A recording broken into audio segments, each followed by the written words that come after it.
Mike Missanelli Show. On the air. We're here at 97.5 The Fanatic. A lot of big stuff happening this week, and especially tonight. So I'm going to push that narrative right away. Tonight, really, is the night that really starts the rest of the 76ers' life. Now, I know that may sound like bombast. It sound like I'm making it more dramatic. But the fact of the matter is, Joel Embiid is back tonight to form, well, two-thirds of this triumvirate that's supposed to lead the Sixers to greater heights, because Maxey won't be playing in a while. But Embiid being back is monstrous. Now, they have a back-to-back, and he's not going to play the next night, probably against the best team right now in the conference in Cleveland. But tonight, against the Knicks in the NBA Cup, starts really what the Sixers are going to be about. So I thought that we would take some time today to ask the people what they think Joel Embiid is about right now. He's kind of a mystery wrapped in a riddle, the way I see it. We know he's still a great player. We don't know for how long. We don't even know how long he's going to be able to play this season. With the load management, the minutes restriction they'll have tonight, I assume that if they had Paul George in a minutes restriction where he couldn't even play a minute of overtime, that Embiid is put to a strict minutes limit tonight. But in the time that he plays, we will see whether this team can gel and blend into a different team than what they've been. Because frankly, what they've been has sucked. They're not good enough without the three people on the floor at the same time, and we haven't even seen that yet. So tonight we'll get a big indication of maybe how they can compete with the big man on the floor with all these role players and how Paul George blends with him tonight. But the question I want to ask people, and the gang's all here, we got Bill here, we got Ray here. What do people feel about Joel Embiid right now? Do they still worship the big man? Or are they a little bit ambivalent about the big man as we go into the season? There are a lot of Sixer people that look at this and go, well, even when he comes back, we have enough evidence to think that the Sixers, in retrospect with the rest of the teams in this conference, aren't going to compete for a championship. So I want to know, like, if this guy is good enough, if he's the MVP, right now, in your heart, do you believe that he, with the other two guys, can lead the Sixers to great heights? How do we feel about Joel Embiid? The star MVP caliber player or the guy that we're just going to have to manage how many games he can play? Bill? I know the season didn't start the way a lot of us wanted, a lot of us hoped. It was a bad tone to set with him not being ready to start the season. But even despite all of that, I'm still excited, Mike. I mean, you're still talking about one of the best players in the NBA, a guy who's coming off career highs in points per game, a career high in assists per game, a guy who came back from a knee injury last year and in that series against the Knicks averaged 33 points a game, which was the best in the entire NBA for the playoffs as a whole. So I'm still excited to see what this guy can do because we've seen him have an ability to take over games. And now, yes, you don't have Tyrese Maxey, but we're going to see what he can do with the likes of Paul George and Caleb Martin, who I've told you I was excited about fitting a role here, but you haven't seen it yet because you haven't had the big man on the court. So even despite the fact that they're 2-7 and the season has a bad taste in its mouth to start it, I still think they can compete with anyone when you have one of the best scorers we've ever seen in a Sixers uniform. Okay, but that's the question I need to ask. Is he still that? Why wouldn't he be? Well, because now the emphasis is more on saving him than having him play to lead the Sixers to that situation. And I know you think that you could just unwrap a guy for the playoffs and everything will be fine, but can he play enough games to make this Sixer team viable enough to go into the playoffs with a decent seed? Do we still think he can be this dominant force in the NBA in light of the fact that they have to spend so much time resting him? I think he can. I mean, first of all, the Sixers were certainly aided by the fact that outside of Cleveland and Boston, nobody in the Eastern Conference has had a great start to this season. The third place team right now is 5-5. So the fact that the Sixers are 2-7, yeah, I would have loved to have seen them come out and be 7-2 as opposed to 2-7. But they're not that far behind the 8-ball. And Joel Embiid said before the season, if I had a guess, I wouldn't play any more back-to-backs. We still don't know if that's going to be the case.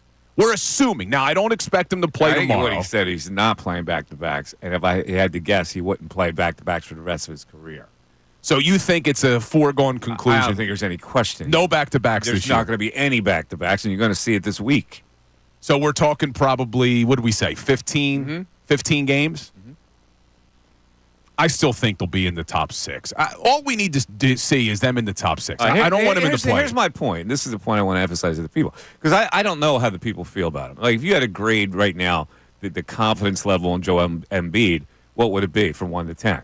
Would it be a 9, a 10, or would it be a 7? Because here's the thing. Who's the best player in the league right now?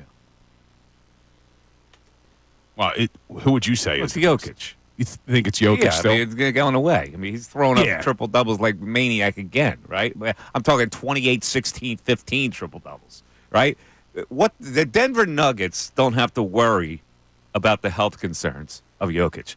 They know they can rely on the best player in the league every night to lead them. They don't have to worry about load management. They don't have to worry about overstressing him. That guy plays, and it's a worry that, like, really takes a load off a coach's mind. When you are polluted with the notion that, oh, my God, I can't play him too much. Well, I got to preserve him because we got to get to the playoffs.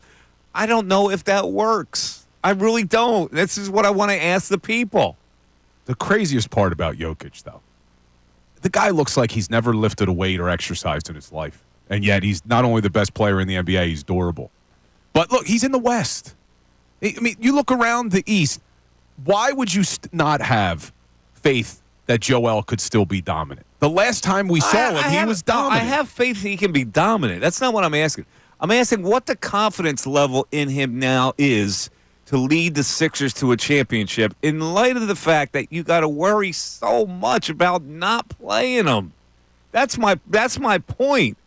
And so where do people line up about this? Where's the confidence? Like, 3 years ago, when they were chanting MVP, the confidence level was 10. Is the confidence level still with Joel Embiid at a 10? In light of the fact that we worry so much about him not playing and preserving him. This is the first time we've ever had to deal with that kind of situation. I don't love it. I don't love the preserving him. See, it's when you ask what's your confidence level. What is it? What number? What number would you give it? 1 to 10? But here's where I'm saying it's kind of a loaded question because is he healthy? Are we saying 1 to 10, not knowing if he's going to be healthy for the playoffs, Let's just all of that? Presume he's healthy. Presuming that he's going to be healthy also includes the narrative that they have saved him by not playing him 30 games. So my confidence level in Joel is a 10. Joel Embiid, as a basketball player, how could you not have a 10 out of 10 put for the him? other factors in it. Put the other factors in it. Because it's not just about Joel Embiid's talent. It's about how his durability. How long can he play? Is the same confidence, I'm asking people, is the same confidence in him that was there like 3 years ago, right now? Let's go to Ray. Ray's got a younger perspective on this. Ray, what's your confidence number? I'm right there with Bill. If you give me the health, there's no reason for it not to be a 10. I'm giving you the health, but I'm giving you 50 games. You give me, if That's you tell the me, health. we sit here right now, and you could guarantee me 50 games this season with the way this season has started, and he gets the postseason healthy, yeah, I feel great. You can guarantee that for me today, I feel fantastic. Really? Yeah. So missing 30-plus games. And you guarantee me his health in the postseason. Would not bother you. That would not bother you. Like, in the playoffs, he would be like Superman, missing 32 games. So I think he would be a dominant force in the postseason. You get him there healthy. Look, last year he played, 39 regular season games? Suppose he gets nicked up again. Suppose something else happens that puts him on the shelf for a little bit. Then what? This is my point. This is all the question I'm asking. Like, you got to take in consideration. Is he going to be, even if they play him, even if they load manage him, is he going to be perfectly pristine this year? That's the confidence level that I'm asking about. But does he even have to be? He played 39 games last year. He comes back from the knee injury. He clearly wasn't 100%, and yet he still averaged 33 points a game. Yeah, but in the postseason. But he also disappeared in 2 major games, which lead to the load management, which leads to, maybe he's not durable enough to play 7 games in a playoff series. He disappeared in a couple of those games. See, for me, it's not about my confidence level in Joel. It's my confidence level in the supporting cast. That's what we still don't know. Okay. 610-632-0975. We'll talk about it. We have John Keim of ESPN who covers the Washington Commanders coming up at 11:30. We'll talk about where the Eagles are right now, also the coordinators. They might be interesting to talk about today. Fangio will be interesting. The other guy, I'm not so sure. But 12:40, we'll have the Eagles coordinators on this program. It's the Mike Missanelli Show. Sixers tonight. Embiid taking the wrappers off him. NBA Cup, too, Mike. NBA Cup against the Knickknacks. Back after this. Philadelphia.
us by Window Nation. Take advantage of Window Nation's 50% off sale on all style windows, plus make no down payment with no payments and no interest for 12 full months. Call 866-90-NATION or visit windownation.com.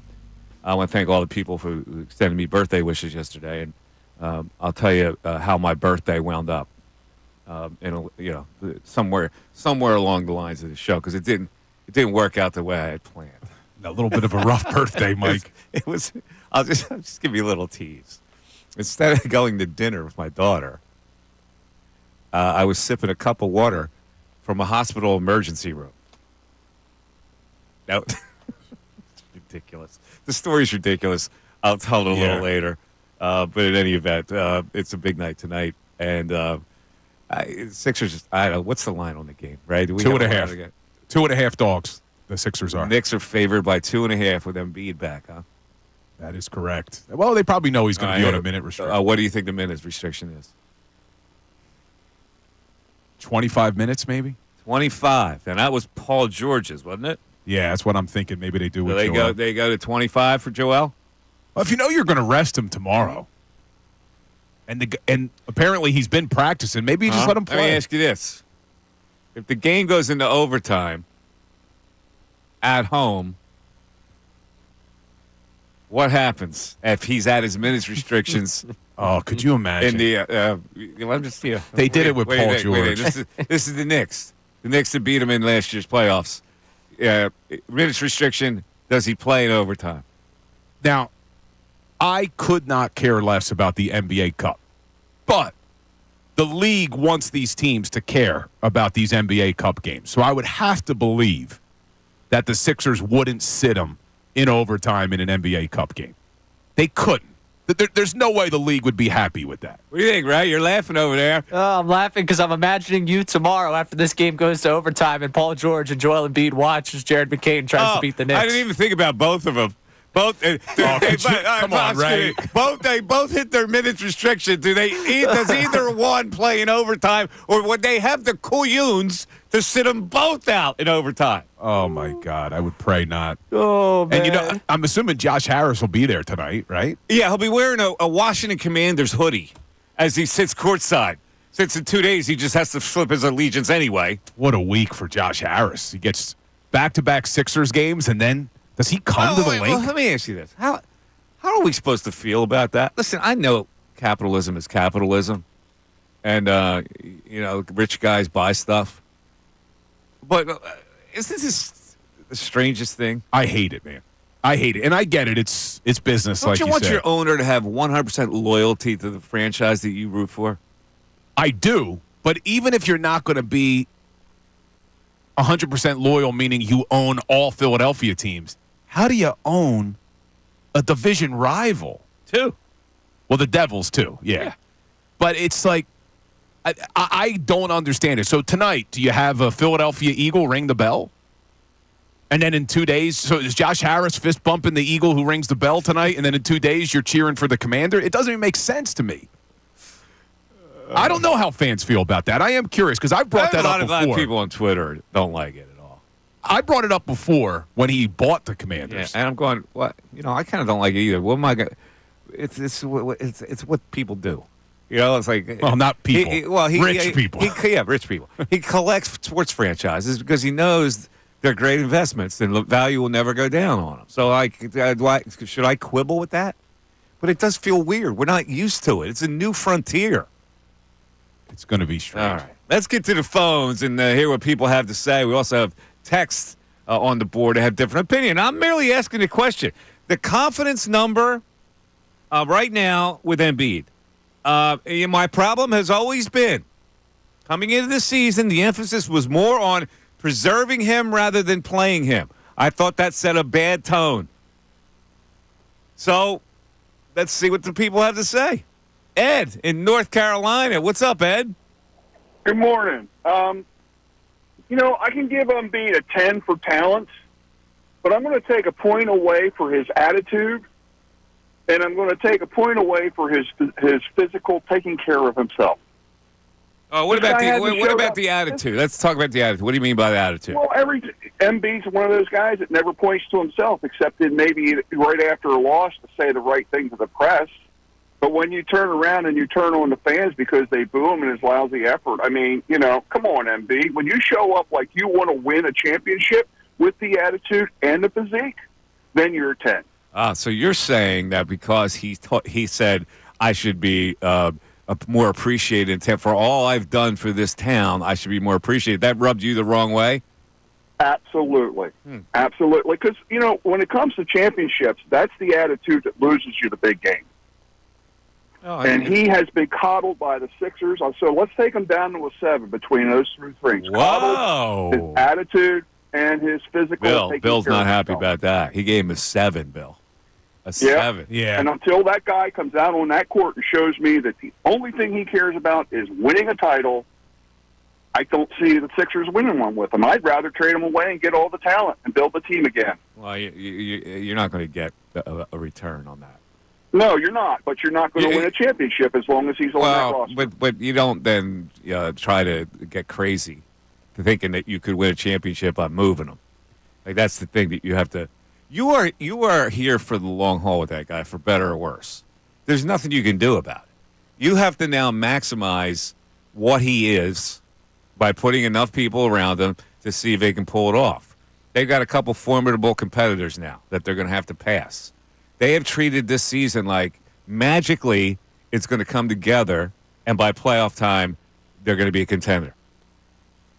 Yeah, but you just said something to start. You said that you're kind of stuck with him for better or worse. Mm-hmm.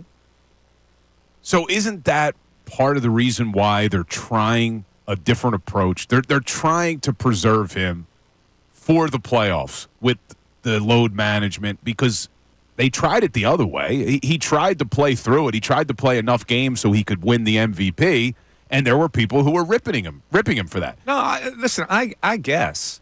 My problem is that everybody buys into it. And everybody goes, yeah, well, let's try that because that's going to be better. That sets to me a bad tone for the season. And you saw how the season got off.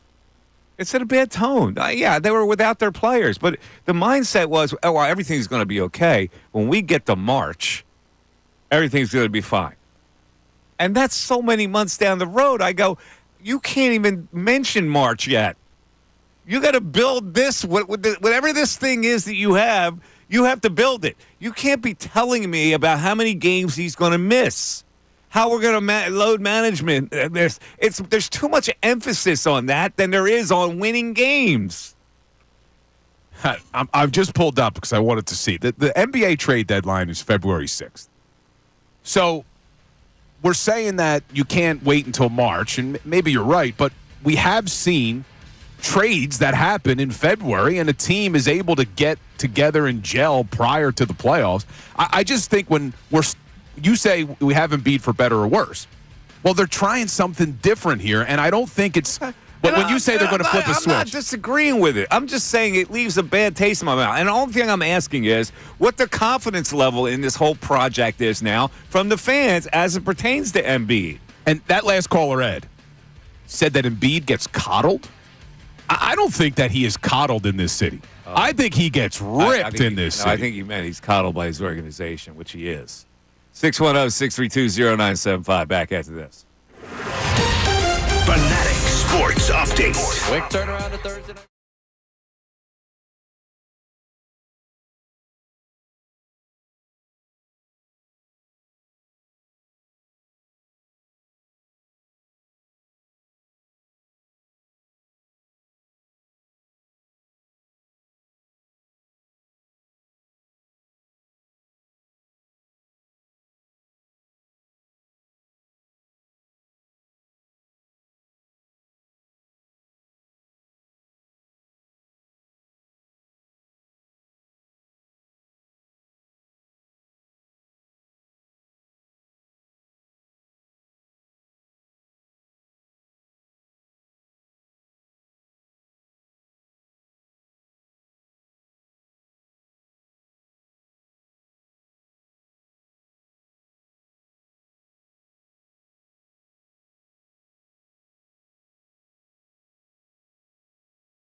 Missanelli Show, 97.5 The Fanatic.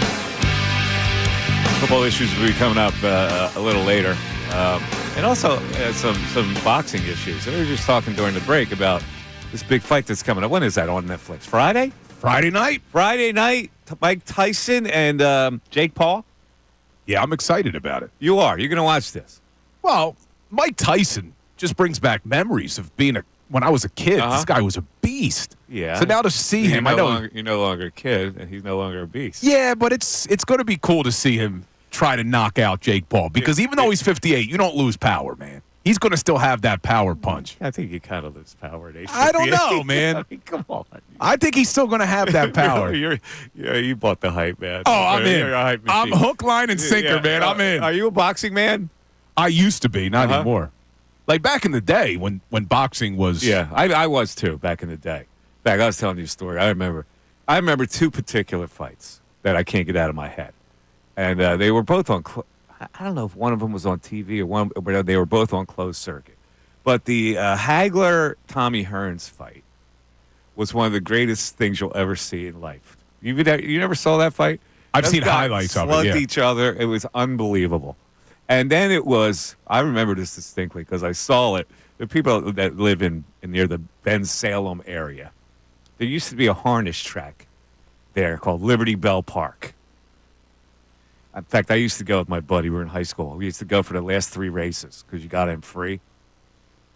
So we used to go there and bet the last 3 races on a horse race.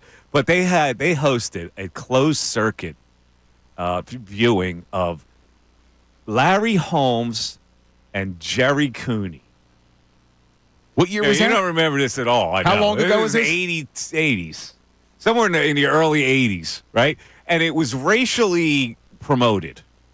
Like Don King was up. So Jerry Cooney was the great white hope, and Larry Holmes was the champ. And everybody thought there hadn't been a white champion in like 22 years.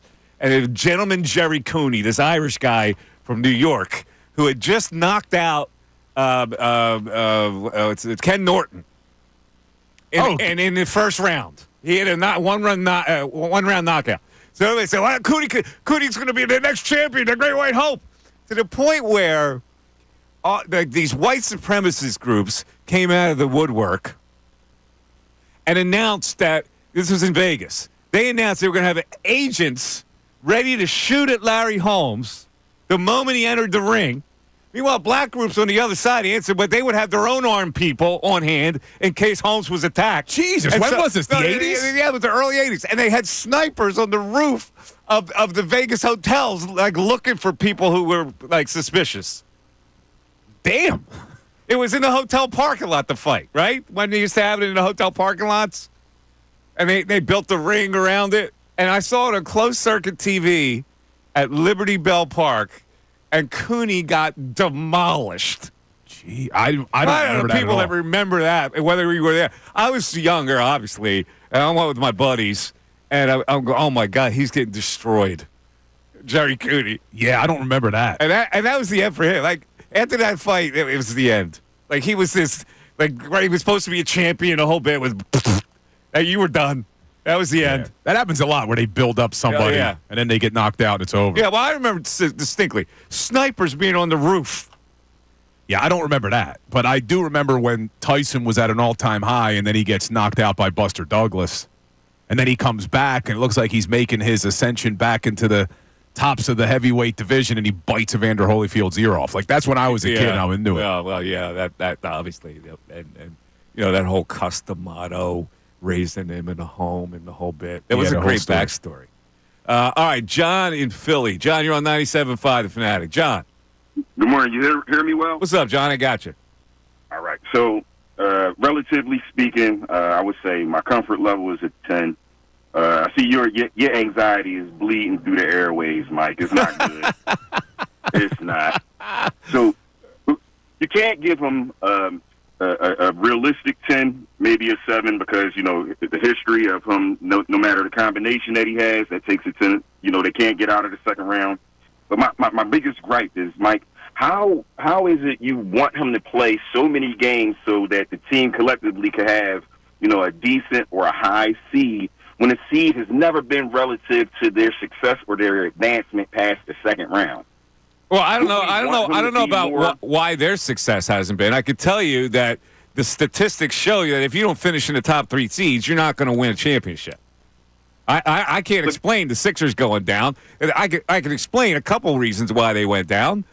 James Harden disappeared in a couple games, and Embiid disappeared in a couple games. Their star players didn't deliver in the end. Right, but it was also not a healthy Embiid. He was compromised during those. It was compromised. He scored 50 in a game. Yeah, but he come back from an injury. He only had one game. Okay, he was capable of scoring 50. Why was he capable of disappearing? Isn't this why that they would want to try and preserve him? This is why that you've bought the narrative. This is what they have been trying to put onto their fans, that this is the right thing to do. Now, I happen to be skeptical of it. That's all. Fair. You know, they obviously they're going to try to sell you something that they think is going to work for you, which is, well, if we preserve them, we're going to win a championship. And I go, No, you got to have a team to win a championship. You got to develop a team. You can't have a fragmented season and all of a sudden think that he's going to save you in the playoffs because he's healthier. I buy into it. That I do buy into. Well, that's all I'm saying. I don't know if it's going to work or not. God bless him if it works. If it's the right strategy, I'll wave a flag, a Sixer flag. Just don't be anxious. Don't have your anxiety on. Let me ask you this, though, John. How could you not be anxious when dealing with Embiid at this stage of his career when you know even if he plays 50 games, something can happen? Well, I do share that anxiety about him and his health and him playing, a complete season and through the playoffs. That has been the reason why we haven't seen any advancement beyond the second round. Okay. Well, then I don't know how that disappears. Because the Sixers tell me, oh, we have this plan. He's not going to play back-to-backs. We're going to preserve him all year, and at playoffs he's going to kick your ass. And I go, okay. Well, fast forward life, and we'll see if that happens. Because right now, I'm not really buying into that narrative. I still keep coming back to it, though, Mike. What's the alternative? What do you want to see them do? Just say, throw caution to the wind, Joel, you're playing every night. There is no alternative. What I'm saying is, what is the level of confidence you have for it? I'm not saying there's an alternative. I'm saying with all this that you have to process with Joel Embiid, what is your confidence level that it's actually going? The plan is this. We're preserving him. He's not playing back-to-backs. He's going to be healthy in the playoffs. Are you, but the confidence in that premise, what is your number? 10? No, it's probably not a 10. But it's also factored in. I can't have a 10 confidence level because of teams like Boston and Cleveland, that even if Joel played 82 games, was completely healthy, and him, Paul George, Maxey, Caleb Martin, Kelly Oubre are all starting to mesh, there's still a chance they could lose to these teams. Okay, so you're painting a bleak picture anyway. I think they have a shot. I think they have a shot. They have a shot. Yeah, they have a shot. That wasn't supposed to be what it was supposed to be. When they acquired Paul George, it wasn't supposed to be we have a shot. It was supposed to be we can contend. And I think they can. When I say they have a shot, I think they can be contenders. And now I'm not guaranteeing they're going to beat the Celtics or the Cavs. You got two really good teams. The Celtics are on top of the mountain right now. But the one thing that you keep citing, too, about how history would tell you need to be a top 3 seed. And you're right. Statistically, I'm looking at it now. 52 of the 78 NBA finals played, the champion was a number 1 seed. So 97% of them were a top 3 seed.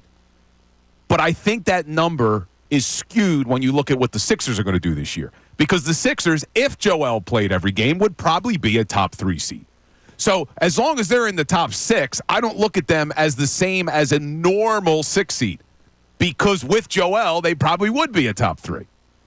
So I think that these numbers can't be applied to this Sixers team. I can't refute what you just said. But here's where I can't get past. There were months after the Olympics where I thought he should have been ready to play. And I hate it that he wasn't ready to start the season. And I hate that people bought into it that it was okay for him not to start the season because they just peed away 8 games.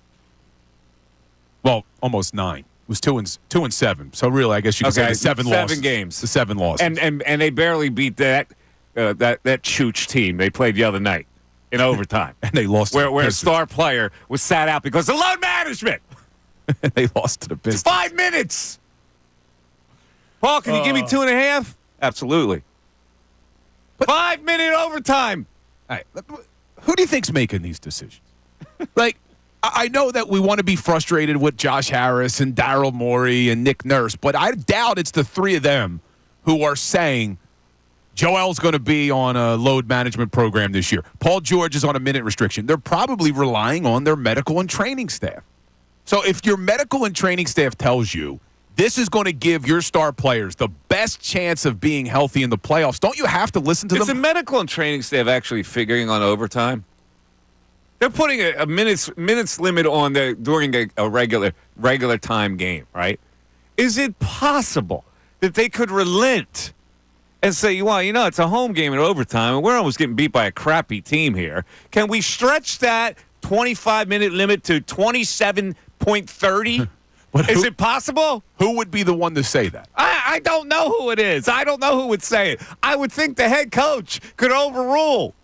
I think Paul George could overrule. Say, home, I got to play in overtime. At least get me in for a little bit. I'm good. I feel good. I think he was frustrated. I believe, and Ray, maybe you could correct me, I thought there were some quotes that came out after the game. Paul George wasn't happy not playing in overtime. Is that right?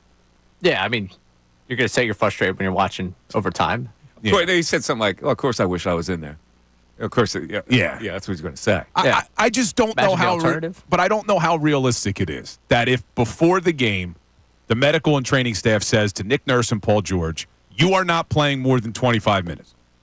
And then the game goes into overtime, that Paul George and Nick Nurse are going to say, we know what the training staff said. Screw you. He's playing. It's an exact science. That's how he says. 25 minutes, and that's it.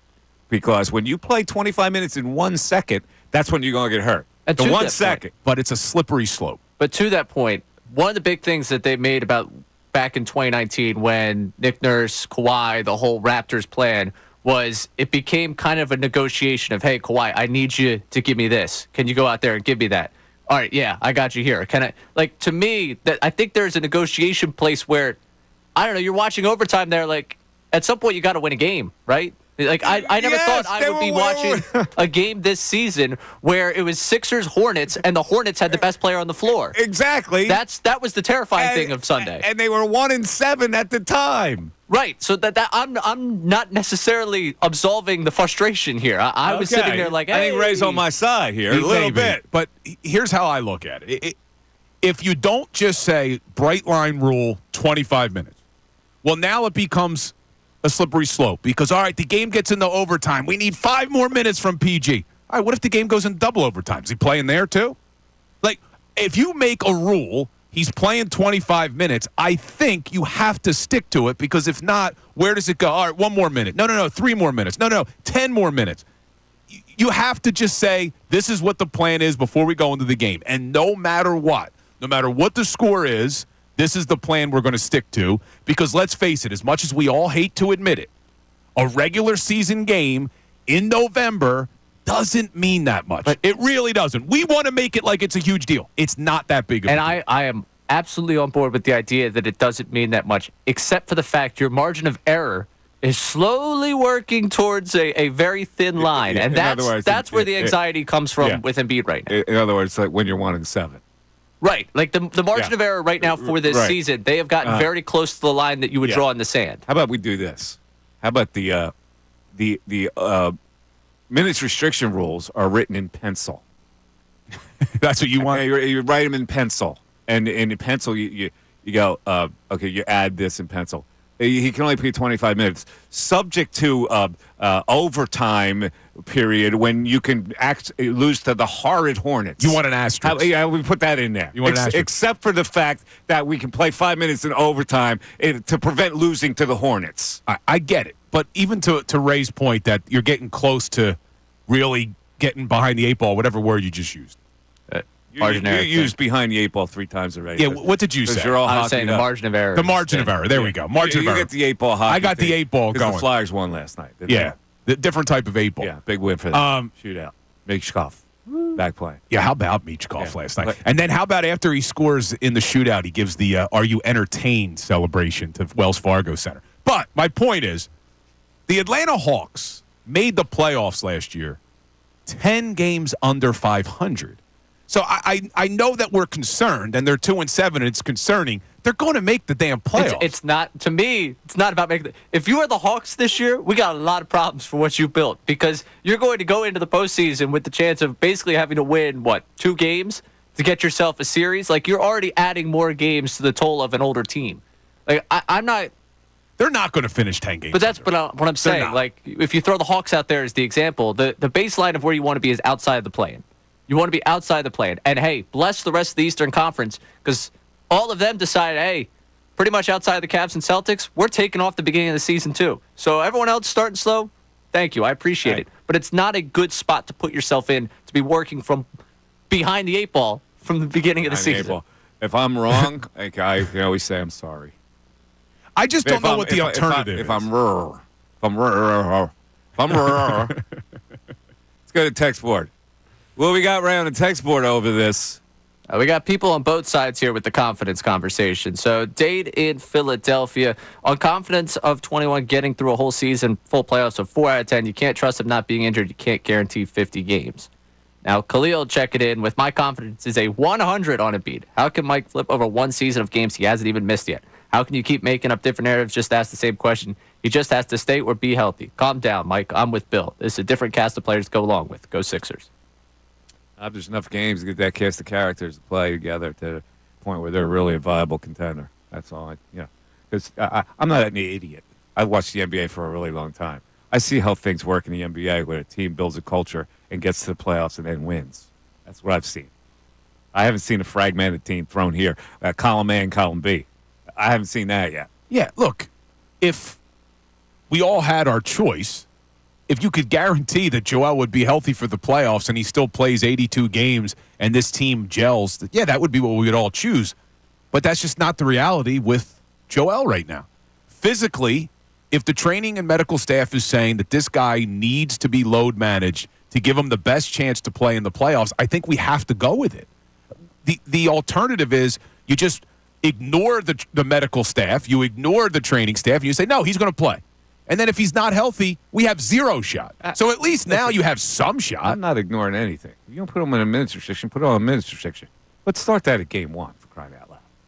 610-632-0975. Some football chat coming up. ESPN's John Keim covers the Washington Commander. What are the Eagles up against with this team? I think they're better. We'll see on Thursday, and we'll talk about it after this.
Mike Missanelli Show. Brought to you by Grungo Law, your law firm when you need help because of an injury. Pray for peace, prepare for trial, grungolaw.com. It's a big night. This is a national TV game. First game of the NBA Cup, sponsored by Emirates. You care at all about that? Way to work that in there. Yeah. NBA Cup. Do I care about the Emirates or the Cup? The Cup. I don't know. It seemed to be successful last year. Are they going to unveil the new court tonight? The new court's got to be Actually, up, right? I think Keith Pompey just tweeted out a picture of it. I think it's blue this year. Yeah, right? it's better this year than last year. Yeah, Last year it all hurt red. your eyes. All red last year. Ah, look at that. Blue, right? It is dark blue. Yeah. Yeah, a lot better. Ooh. Yeah, cool. I'll be there tonight. Be down there. I'm going tomorrow. Are you? Yeah, right. I'll Yeah, get see the Embiid list Sixers play the Cavs? I saw that Dembona's back up from Delaware, so maybe I'll see a Dembona. I'll see. Wow. Well, let me ask you this. Is George playing tomorrow? Back-to-back? I'm legitimately thinking I might watch like the 35-plus Sixers and the Bluecoats. You might as But well. you didn't see that this morning? What? A Dembona? Oh, that's tomorrow night. Sorry. What are you talking about? Never mind. Wow. Way to try and make that like. Oh, that was a sexual thing. Yeah. Okay, I missed it. I was actually thinking on the basketball side. No, Excuse we me. were trying to talk sports here on the sports program. Right. Yeah. That That was a reach. That's a foul. I mean, Hey, listen. If I could, I'm laughing at it, so that's all yeah, that that's exactly. Should tell you how funny it was. if I could squeeze another load management day out of a game where I'm not going to win anyway, why wouldn't I do it? Seems like the perfect time to do it against Cleveland. You're not going to win that game with Embiid on the shelf anyway. You might as well give Paul George a night off too. We might as well do this all year. It'd be hilarious Pick your spots. if they did beat the Cavs with nobody. They ain't beating the Cavs with nobody. It would be funny. What are the chances? You know what? I won $1 million on the money line. What was the bet I put on the money line last week? Sixers and the Lakers. You had them Sixers losing. Lakers. Yeah. I'm going to put another $1 million on the Cavs. If you're putting that with me, you're talking to the wrong guy. Wait, do the Cavs have a game tonight or no? Does it matter? Probably not. No, I think they improved 12-0 yesterday, so I think they won't have a game today. Yeah. I just wanted to see if they would still be undefeated by the time they got here. So they will Is be. it 12-0? That feels a little Yeah, they're high. 12-0. Yeah, okay. Yeah, the Bulls yesterday. So that's what I'm saying. Like you got this is all the part of load management. You read the landscape. Can we beat the Cavs without them beating anyway? Now, all right, Paul, you're out. You're off. Lowry Fans? taking a night. Come down to the center. Hang out. I'm only going to buy one beer tomorrow. It's Glenn in Wallingford. Glenn, you're on 97.5 The Fanatic. Glenn. Yeah. What's up, Glenn? Yo. How's it Yo. going, Mike? How you doing, buddy? Good. So, hey, listen, man. I've always had the thought that we just got to wait and get to the season and start playing these games, right? And I kind of agree with you that I kind of hate the idea of just like, hey, everything's going to be better if you just, don't play him every other, on the back-to-backs and things like that, right? Mm-hmm. But if he plays 50, 55 games, I mean, I feel that he can kind of get that cohesiveness there if he hits those things. But these are all unknowns, right? We just don't know how that's going to work out. So, I don't think I'm as cynical as you, Mike, when it comes to what the team's going to look like as the season progresses. But I definitely, it does kind of, listen, he can go out tonight and get hurt, right? I mean, that could happen to anybody. Poor George has that history, right? So I'm trying to be rational about this. I'm going to try to enjoy these games. I mean, who thought, Maxey was going to get hurt right away? I mean, it's just, we just don't know. These are all variables we can't control. So, again, I'm trying to be rational. I'm trying to just enjoy the season. The first 9 games have not been enjoyable, right? So, so it's tough. But I don't know. I mean, I think that most people, most Sixer fans have once bitten, twice shy, right? So, but it's more than that for most Sixer fans. But I'm trying to be positive, man. I'm just trying to be positive. Listen, you obviously bought in. I don't think I think you've bought in. Now, there's no question that you've bought in. Now, whether it's going to pay off remains to be seen. But you've bought in. See, I'm more of a hard sell, right? And that's just my personality. I don't buy into narratives that management want to push on me when it comes to me as a customer. Gotcha. So that's where I am. I thought you should have been ready to start the damn season. And if you want to load manage from then load manage. Instead, you lost 7 games. I do agree with you. He should have been ready. He should have been ready to start the season. And again, if you're right, I mean, if you don't want to play him, 35 minutes, game one, let him play 24 minutes. I mean, I would have been okay with that. But at the end of the day, your conditioning gets better as a basketball player because they play more games. I mean, most of these guys are playing all summer long, right? So, by the way, Mike, real quick before you let me go, quick shout out to Ray. He's doing a great job on our Temple Owl. Wow, I'm glad you brought that up because Ray in action tonight. He is in action. Yeah, let me read the whole thing because I got this. It's Big 5 Spirit Day. Did you know that? I did. Big 5 Spirit Day to officially kick off the college basketball season in Philadelphia. All of Philadelphia, Ray, is invited to show their Big 5 pride to kick off college basketball in the Big 5 season. Wear your school pride and post a photo to social media using the hashtag Big 5 is Philly. Did you do that yet? I have not done that yet, no. Well, what are you waiting for? Getting ready for the show and for tonight. First ever Big 5 Spirit Day to help reignite the passion around Big 5 basketball. The first 2 pod games are being played tonight. The Holy War at 5 o'clock, not to interfere with the Sixers game. But you're not realizing something. What? Wait, I didn't even announce finish I it. haven't announced the 2 pod games yet. Let me hear him. Villanova at St. Joseph's at 5 p.m. And what's the line on that game? Villanova's a favorite in St. Joe? 2 points, I think, something like that. Villanova is a favorite. The Hawk fans are licking their chops as this is the year they're going to smite Villanova again. They beat them last year. 2.5 point favorite. Villanova at St. Joe in the Little Hagen Arena is a 2.5 point favorite. Correct. But here's the big one: 7 p.m. ESPN Plus. Ray Dunn on the call. Drexel at Temple. 9.5 point favorites are the Owls. The Owls and my little birdies are around Temple basketball telling me the Owls could have a squad, Ray. They've looked good through 2 games. They have. Especially, that Monmouth game on Friday night, they're putting up 103 points. That's, no small task. Here's what I was going to tell you that you're not realizing. Ray can't have a rooting interest tonight. He has to be an unbiased broadcaster. So that's why he couldn't be in the Temple Owl stuff and taking pictures rooting for the Owls. I did abide by the Spirit Day thing today. Got it. So, but you have to be unbiased. This will be off by the time I get to the game. You're going to give Drexel just as much love as you give Temple tonight? Yeah, that's impossible. The idea of doing the broadcast. He's got to be a true professional. Broadcast. If I was doing Temple Radio, maybe that's different. But I'm doing Cherry ESPN and Plus. white might leak out of your pores. I like Drexel. Your orifices. I do. He's trying to convince himself. No, I do. He's getting ready for the broadcast. Okay. Anyway, I could break it down for it. But the Toyota Men's like Big Dragons. 5 Classic Triple Header will be Saturday, December 7th, a date that shall live in infamy. Maybe this is where the Big 5 champion will be crowned. Fans can get tickets at big5classic.com. Do you know what I just did? You didn't know. You had no idea what I just did you? No, I have no idea what you're talking about. December 7th, a date that shall live in infamy. Yeah, what is that? Oh, my God.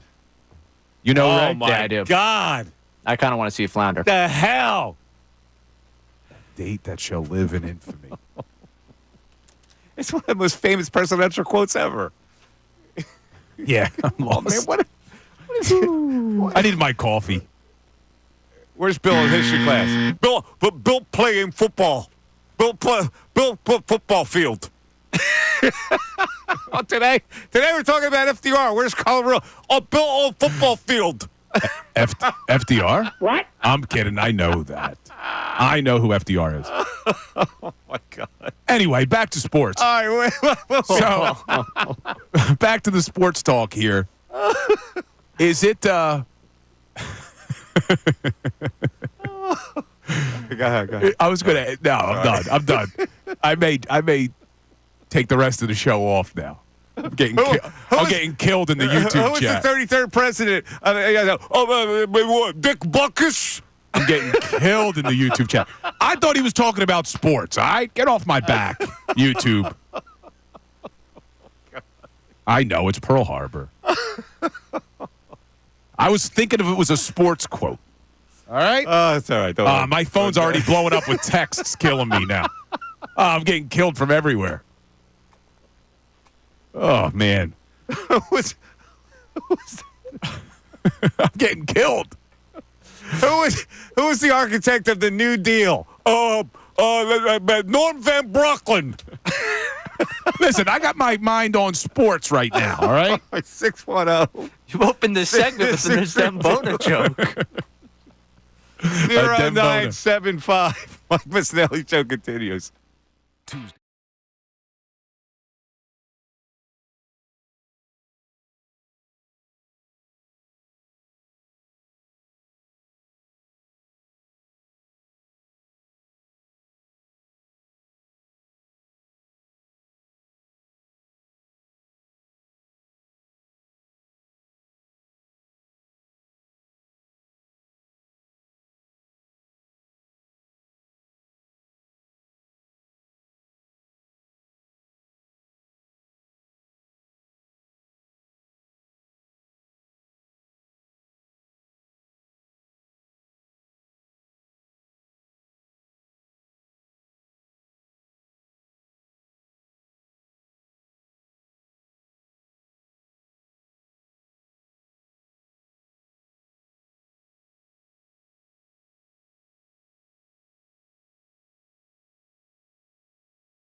It's 11:16, Mike Missanelli Show, 97.5, The Fanatic.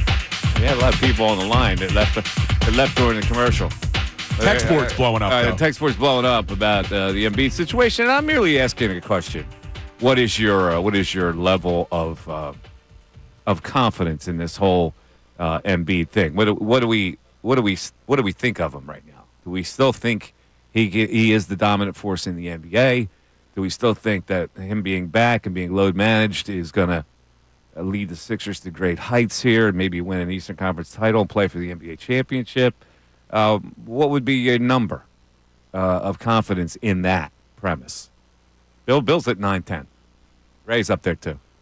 Yeah, because as a basketball player, my confidence is 9 or a 10. Now, do we have to worry about injuries? Do we have to worry about all those other factors? I think that's a different story. Well, that's the whole premise of my question. But if you can guarantee, what you said earlier was, if we could guarantee that Joel was healthy for the playoffs, I'm at a 10.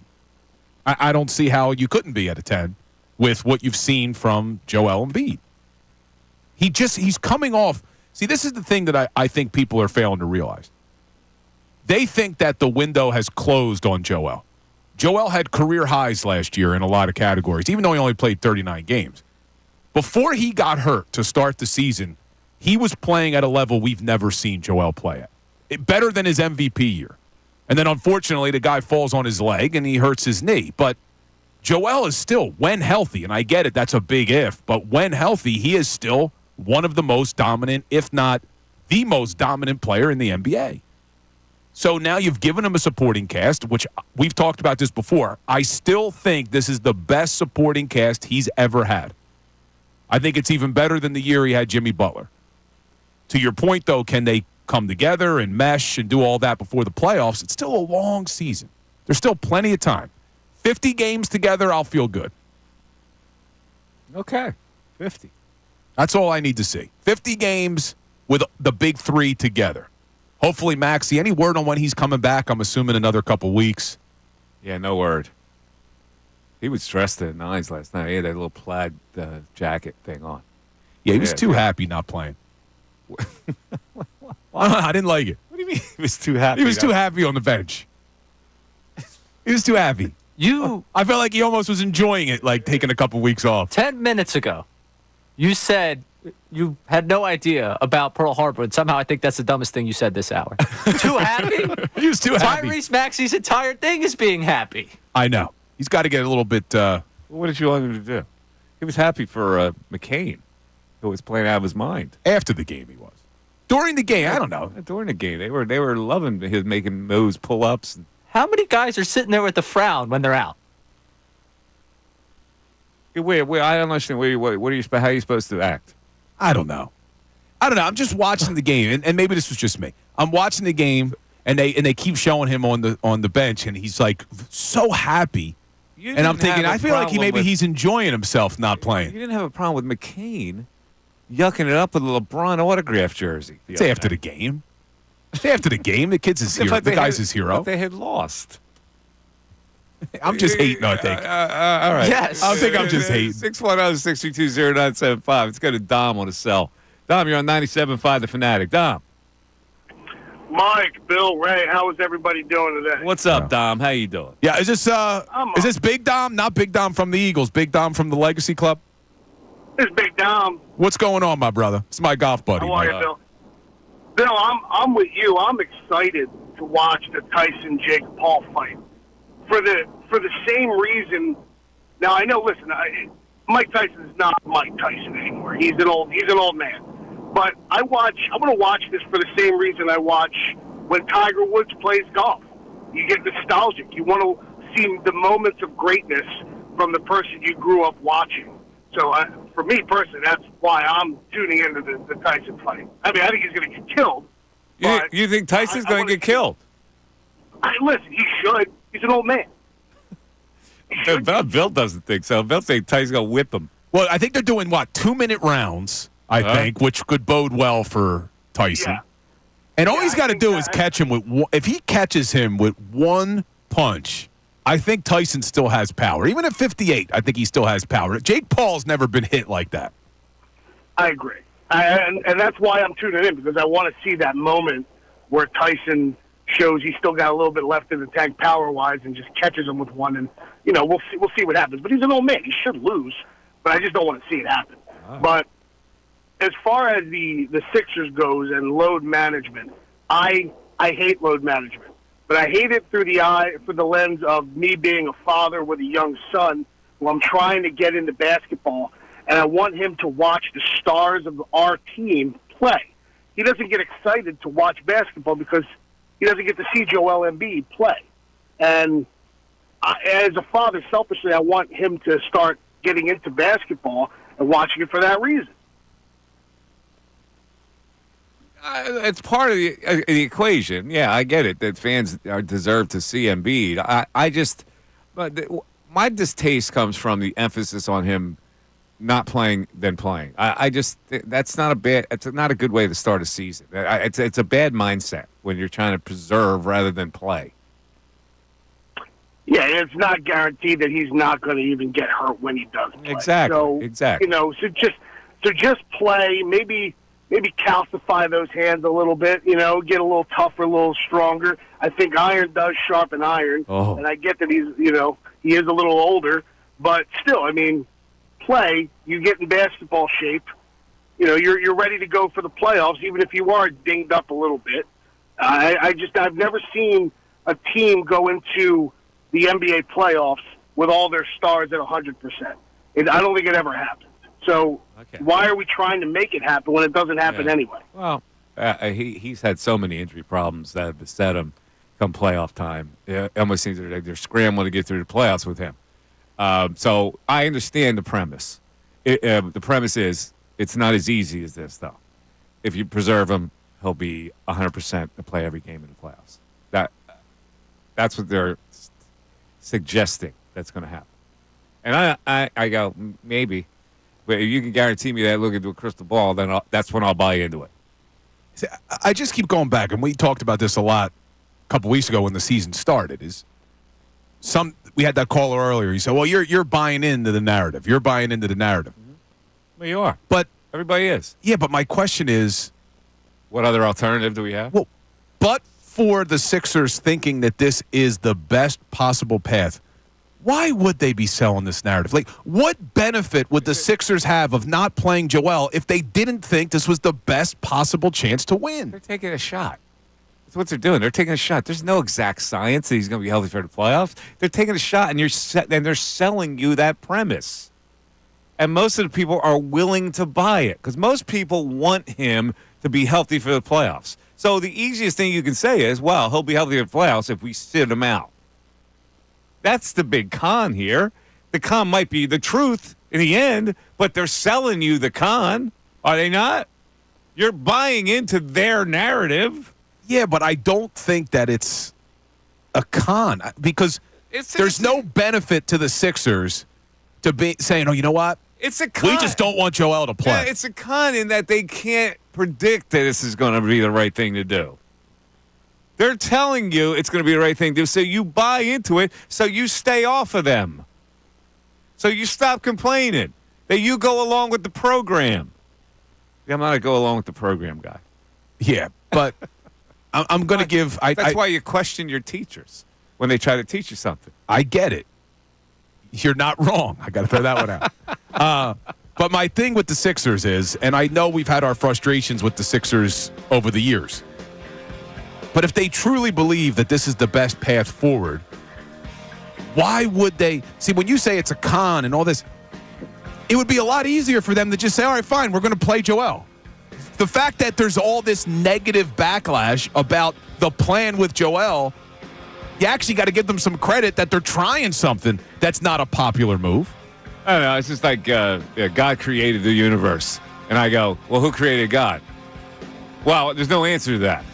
So just believe it. All right? Yeah. God wasn't created. He just is. He just is. 610-632-0975. Coming up, John Keim covering the Washington Commanders for ESPN.com. We'll talk to him about the Eagles game. Bye.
Oh, yeah, I'm just reading a tweet that Joel Embiid stayed around after shoot-around for 15 minutes to partake in extra shooting drills. He's ready.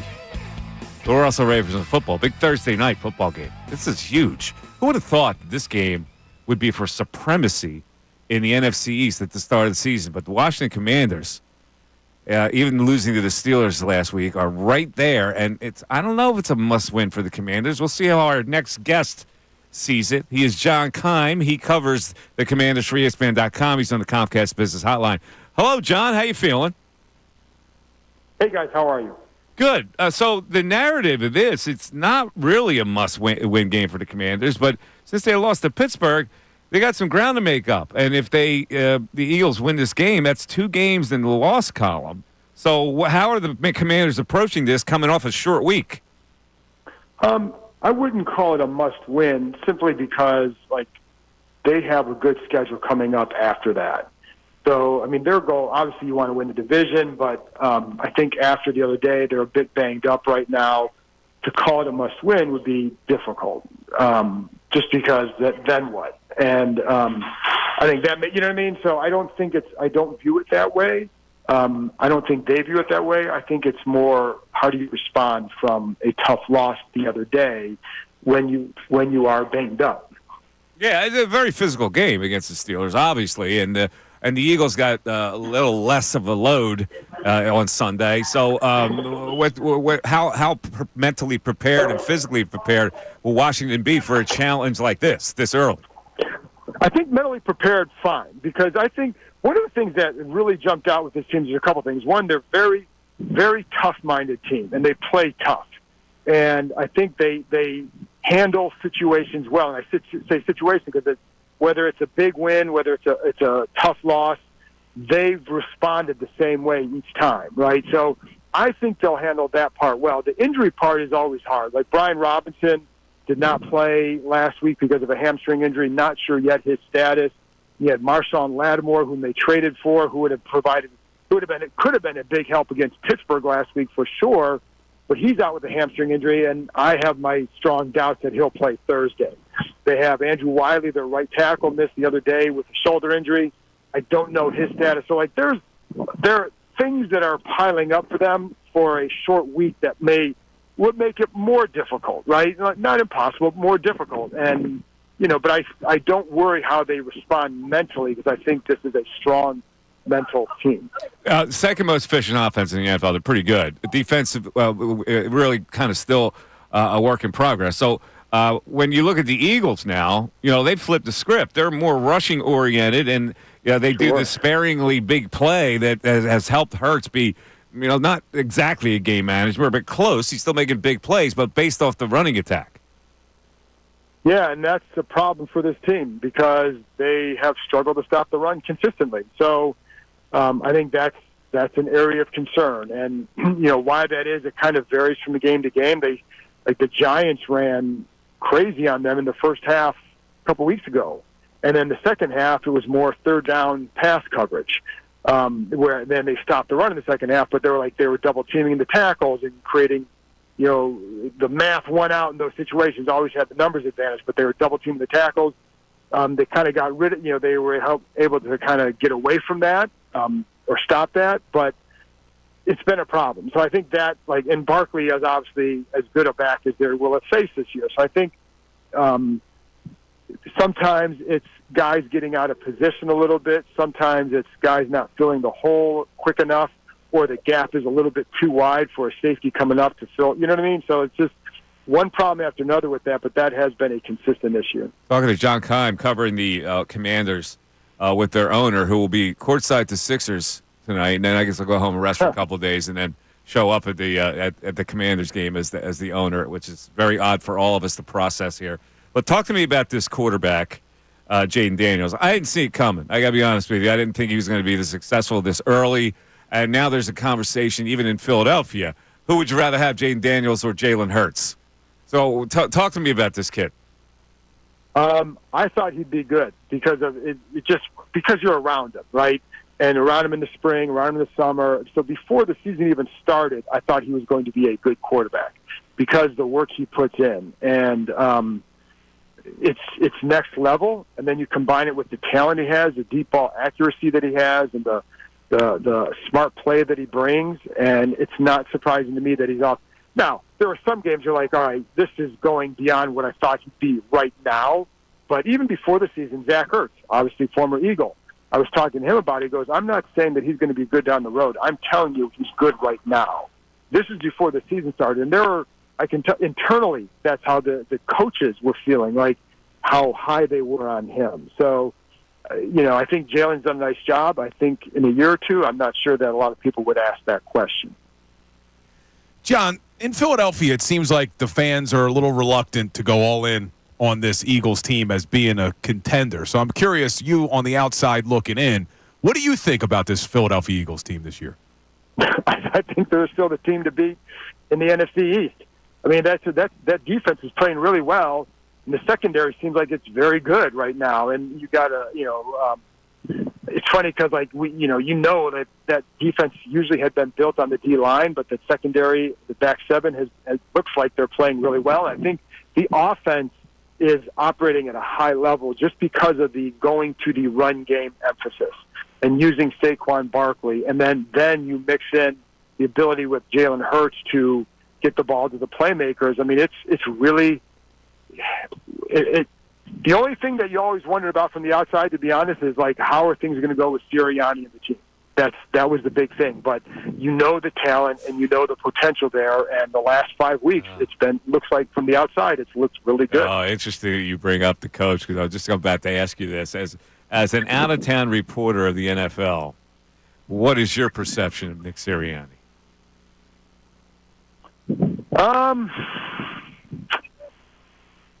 I don't know that you put him in the upper tier, right? You're going to insult my partner Bill here. That's all right. Keep going, John. No, what I will say is, though, they have, outside of the stretch last year at the end, it's still been a good team. And the way I look at it, more so than just Sirianni, it's the organization. Like, it's a really good organization. And I just kind of look at it like that, because the Howie Roseman is as good as you'll find as a GM, and that front office is really good. And if I think that, to me, is the key to everything there. So I don't with Sirianni. I mean, he's fine, but I don't know. From an outside perspective, I don't look at him as certainly not like Mike Tomlin, whom they faced last week. Does he come off as odd to the rest of the league? Yeah. I'll be honest. I haven't spent a lot of time talking to people, but yes, I would say it's certainly. I would say this comes off as being a little bit different. The whole thing after the scene in the Cleveland game was a bit odd, So yeah, the front office is really good. And I don't. That's not. And I don't know. The hard part is to know. I'm not close enough to that to know what kind of how good a coach is he. But I do know that organization is built off of what that front office does. So you think that? I think you mentioned when you look at the Eagles, maybe he could be the weak link. Well, I think the relationship within that building seems to go with him, the players, and how it was with Jalen Hurts last year. That to me is the thing that, as an outsider, that I'm curious to see. That to me would be the one. What could hold them back, and it's got to be that, right? Yeah, John, I'm not going to hit you with the fact that he has the best winning percentage in franchise history or the most road wins in the NFL over the last 3 years. I'm not going to give you any of that. Hey, that's. I just know, I don't, and that's what I say. I'm not close enough to know. I just know what I've read. And when you talk, that's always. Don't worry about it. But the other side are facts. Listen, John, I'm on an island here, man. Bill's his cousin. Don't worry about it. I'm on an island. Well, John, let me ask you about something else. Saquon Barkley. Now, you're covering the Commanders, and you see the New York Giants let this guy out of their building, and he comes to Philadelphia and is doing what he's doing. How crazy are the Giants for letting Saquon Barkley go? Okay, not just for letting him go, but then for airing the conversation about it. That is, to me, when you talk about talking about people around the league, that was bizarre. And even people here I can't believe that they okayed that to go on the air. Like, what was the reasoning behind that? Because it was, but yes, I mean, to let him go, to lose a back like that is one thing. To let him go to the Eagles, that completed this offense, and it gives this offense a way to win in multiple ways, right? So that I can't. Even last week I'm watching, like, why did they let this guy go?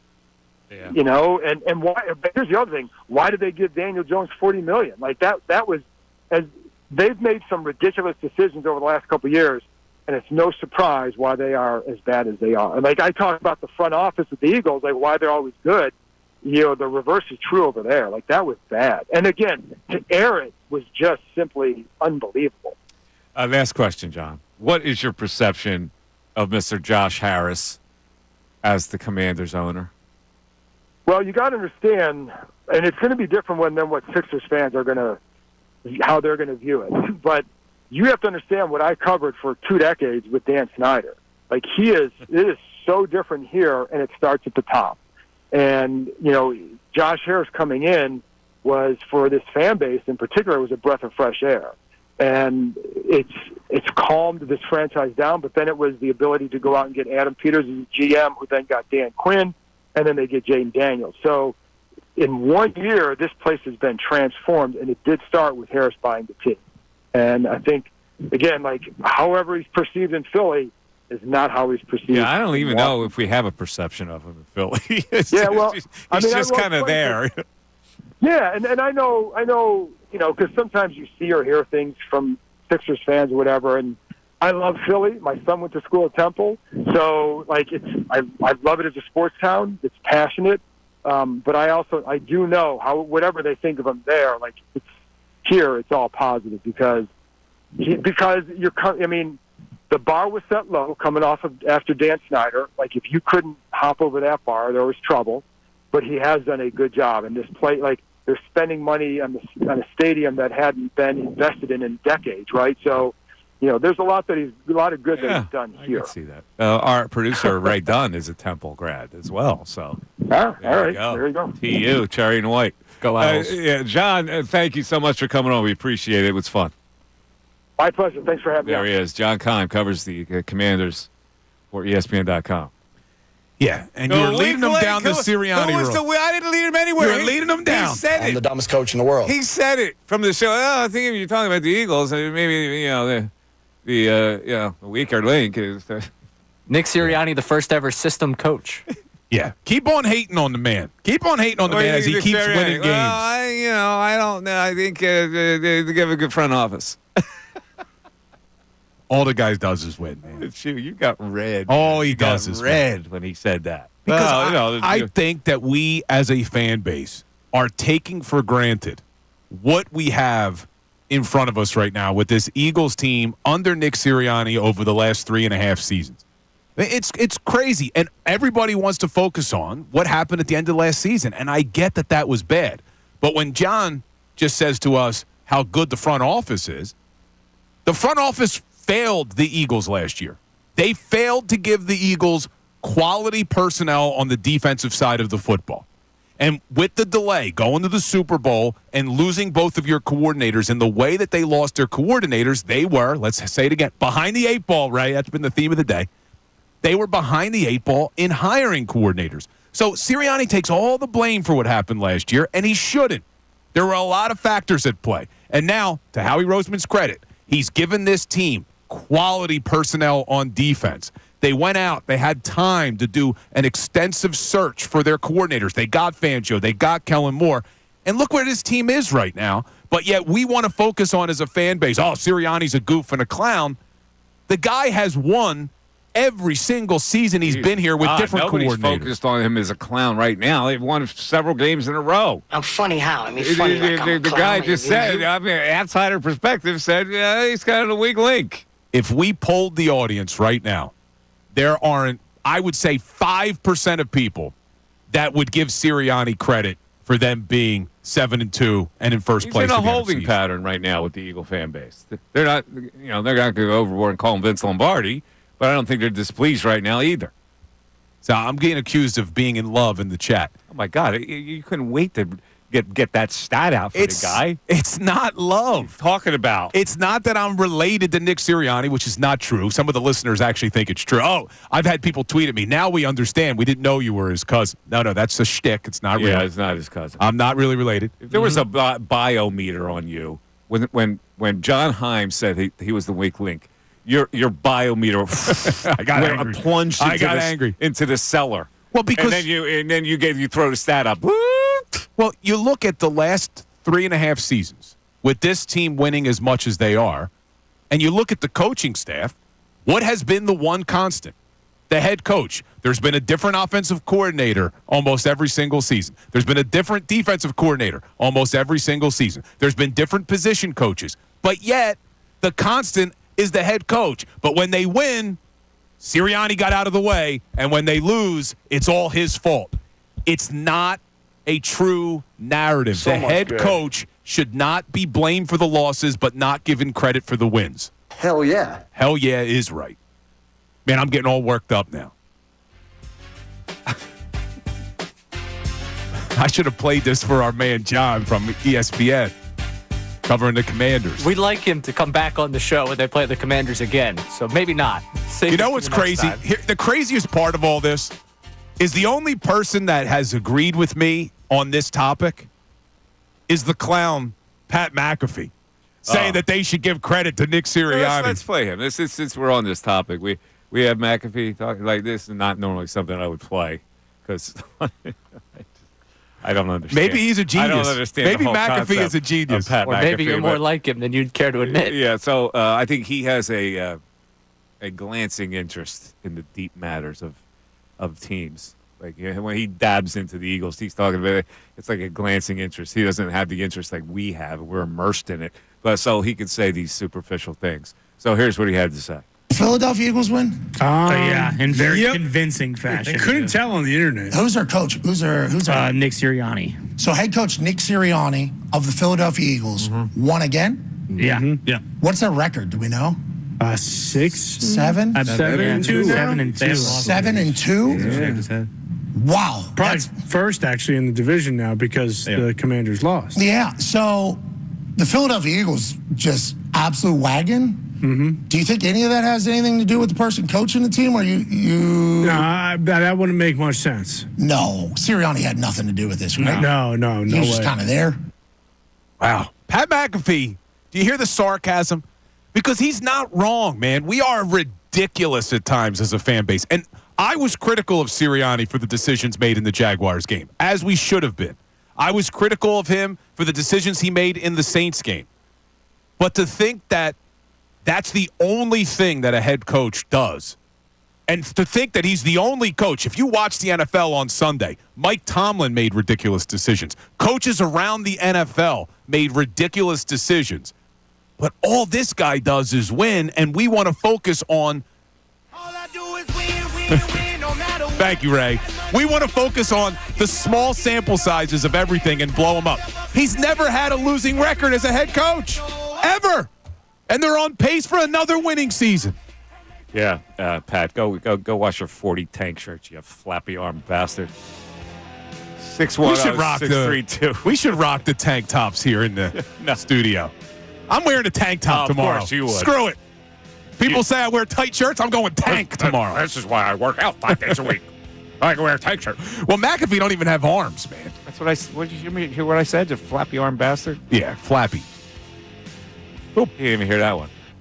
That's the FDR and comment about McAfee. You got excited about the tank tops. Right over his head. 610-632-0975. Back after this.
What is your hunt for lunch today?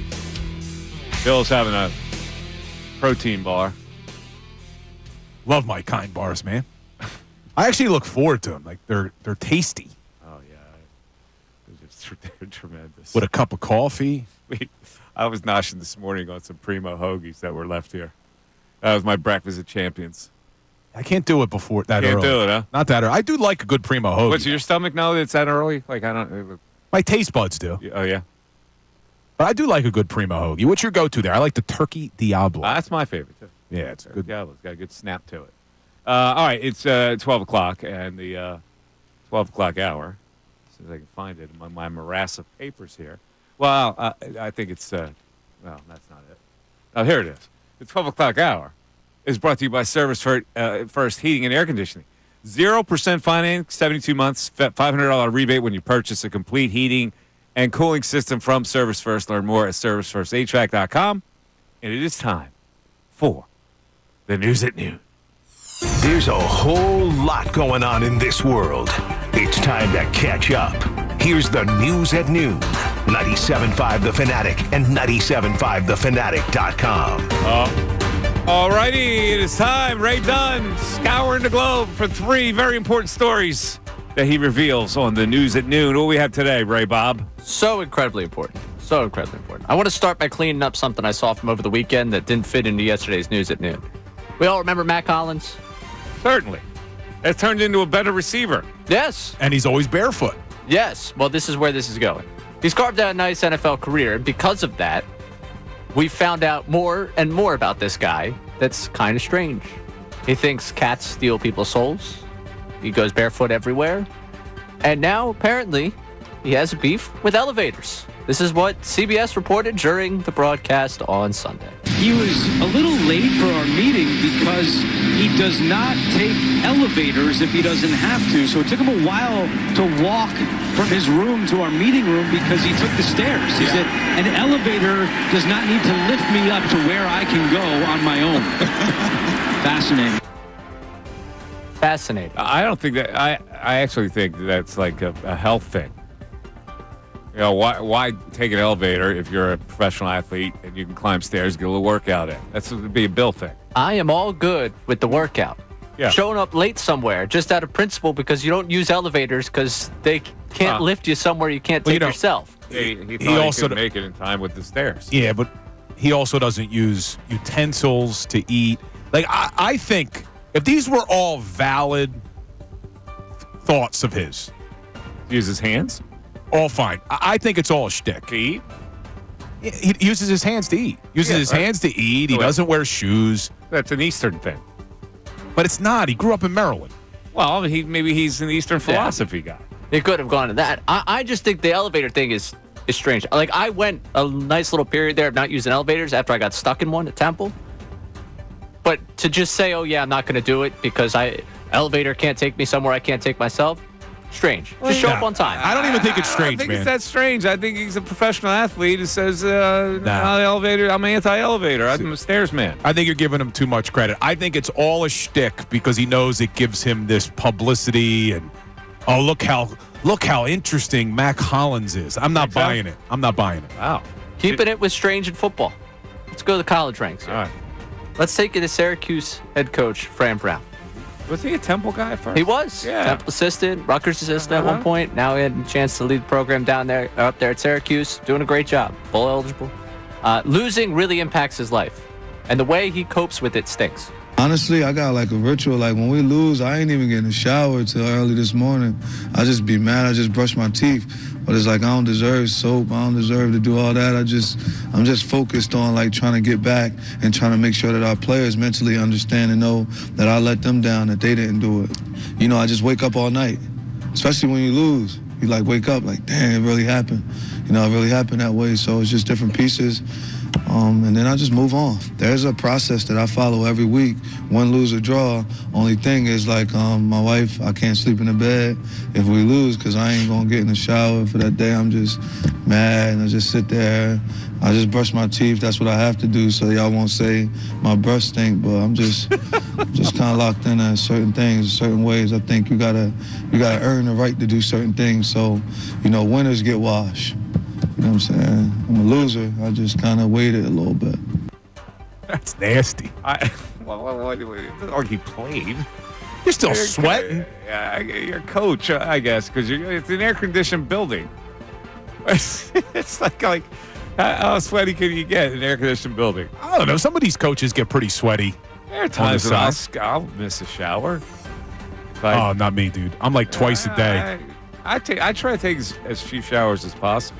Yeah, but like you're going to go shower twice a day? I'll do one in the morning, and then I usually like to get one in before. Well, I'll work out, so then I'll do one after the workout. But like you're going to go down to the Wells Fargo tonight. Yeah. You're going to be around 20,000 people. Yeah. You can go home and get right in bed. I got to shower, dude. I got to shower. I can't be around 20,000 people and then get in my bed. I mean, after the game? Yeah, I'm going to shower before you get in bed? Dude, you're going to go to that game tonight and then get in your bed after being around 20,000 people. I got to shower before I get in my bed. I'm not putting my head on the pillow after being in an arena. Right. Please. I'm definitely just not as much of a germaphobe as it sounds like you are. It's not being a germaphobe. I think it's just... I try to get to bed as quickly as I can, and I'm not going to waste time on a shower. I get it out, wash the face, I'll brush the teeth, and I'm in bed. That's it. Nah, man. I don't, not going to get wet again that late. See, I mean, you go to dinner, maybe you don't have to shower. You go to a dinner, but in an arena with that many people, nah, I got to shower. I got to. In an arena with that many people. Dude, 20,000 people. You got all that. So when you come in here, germs and everything. It's less. It's more of an enclosed space. You're around like 15 people. You got to take a shower after that. Well, when I get home, my wife goes, "You are around Mike Missanelli. Shower before you go to sleep." Oh, no, I'm just listen to that. I'm just kidding. A shot. He took a shot. No, but maybe it's too much mental. But if I'm around that many people, I want to shower before I get in my bed. Am I weird for that? I'm curious. I don't think you're. Text board, light us up on this one. I'm curious if other people shower after going to a game with that many people. Fair enough. We'll move on, and we'll finish with college hoops here. Big one tonight, Kentucky and Duke. Cooper Flagg, of course, the talk of the season so far, and there might be a little bit of jealousy creeping in around the rest of the world of college hoops. Kentucky's Kirk Risa had this to say in the lead-up to the game.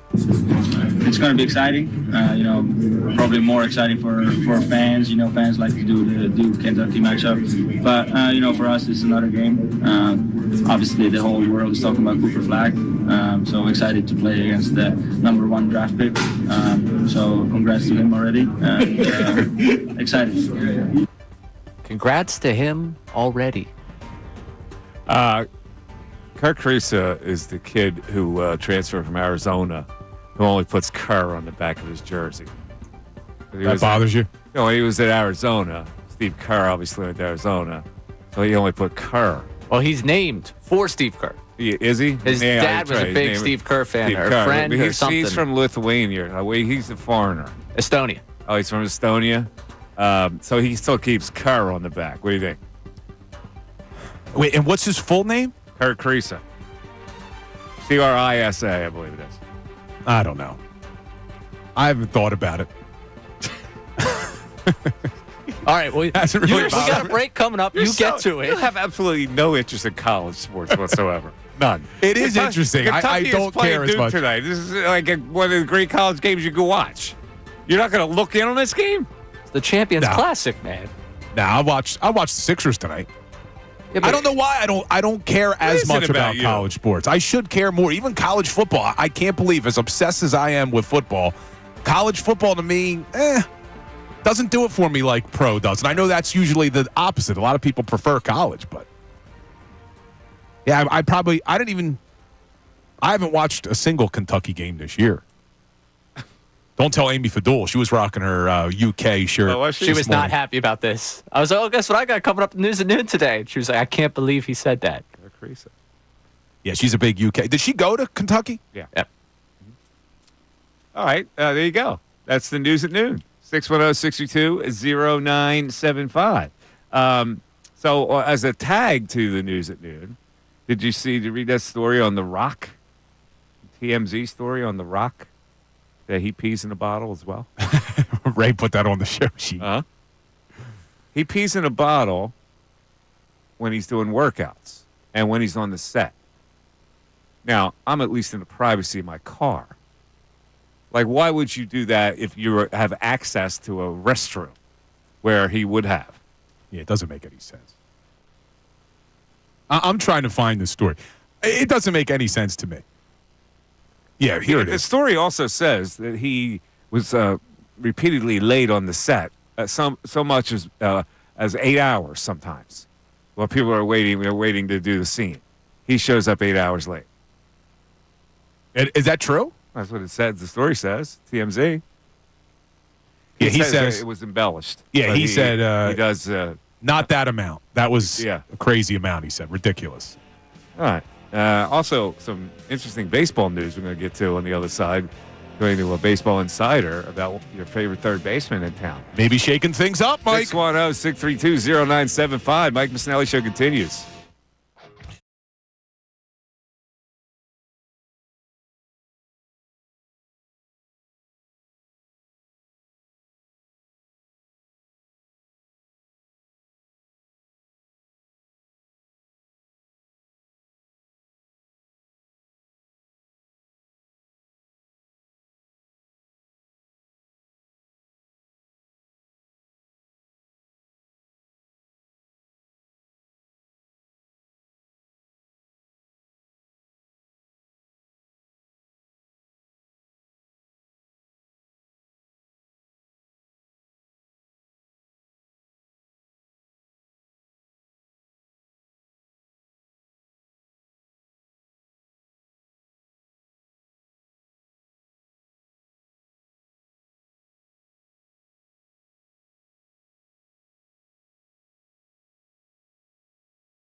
much fun with the drops back there. Way too much fun. Hello. Yeah, we're just waiting on Mikey Miss. Big week, though. Big week for Philadelphia sports. Got Joel Embiid back on the court. Tonight, NBA Cup against the Knicks. So we started the show trying to gauge the temperature of the city, what people's confidence level is with Joel Embiid this season. With the way the season has started, the Sixers are 2-7. Now you got no Tyrese Maxey for a couple of weeks, but Joel Embiid back on the court tonight. So we're trying to gauge the temperature of what your confidence level is. Talking Eagles, Commanders. Here's Mikey Miss. Ray was having a lot of fun with the drops. He was? Yeah, I had a tickle. Sorry. Hello. Where's your Wawa? Where's your Wawa bottle? See, unlike The Rock, I wasn't going to do it in the studio. We wouldn't have seen anything. No, seriously. The confidence level, because tonight is a big night. And he's finally going to play. And it's a big game, and it's on a big blue court. And it's the NBA Cup. And they're playing the Knicks, the team that eliminated him last year, and he's back.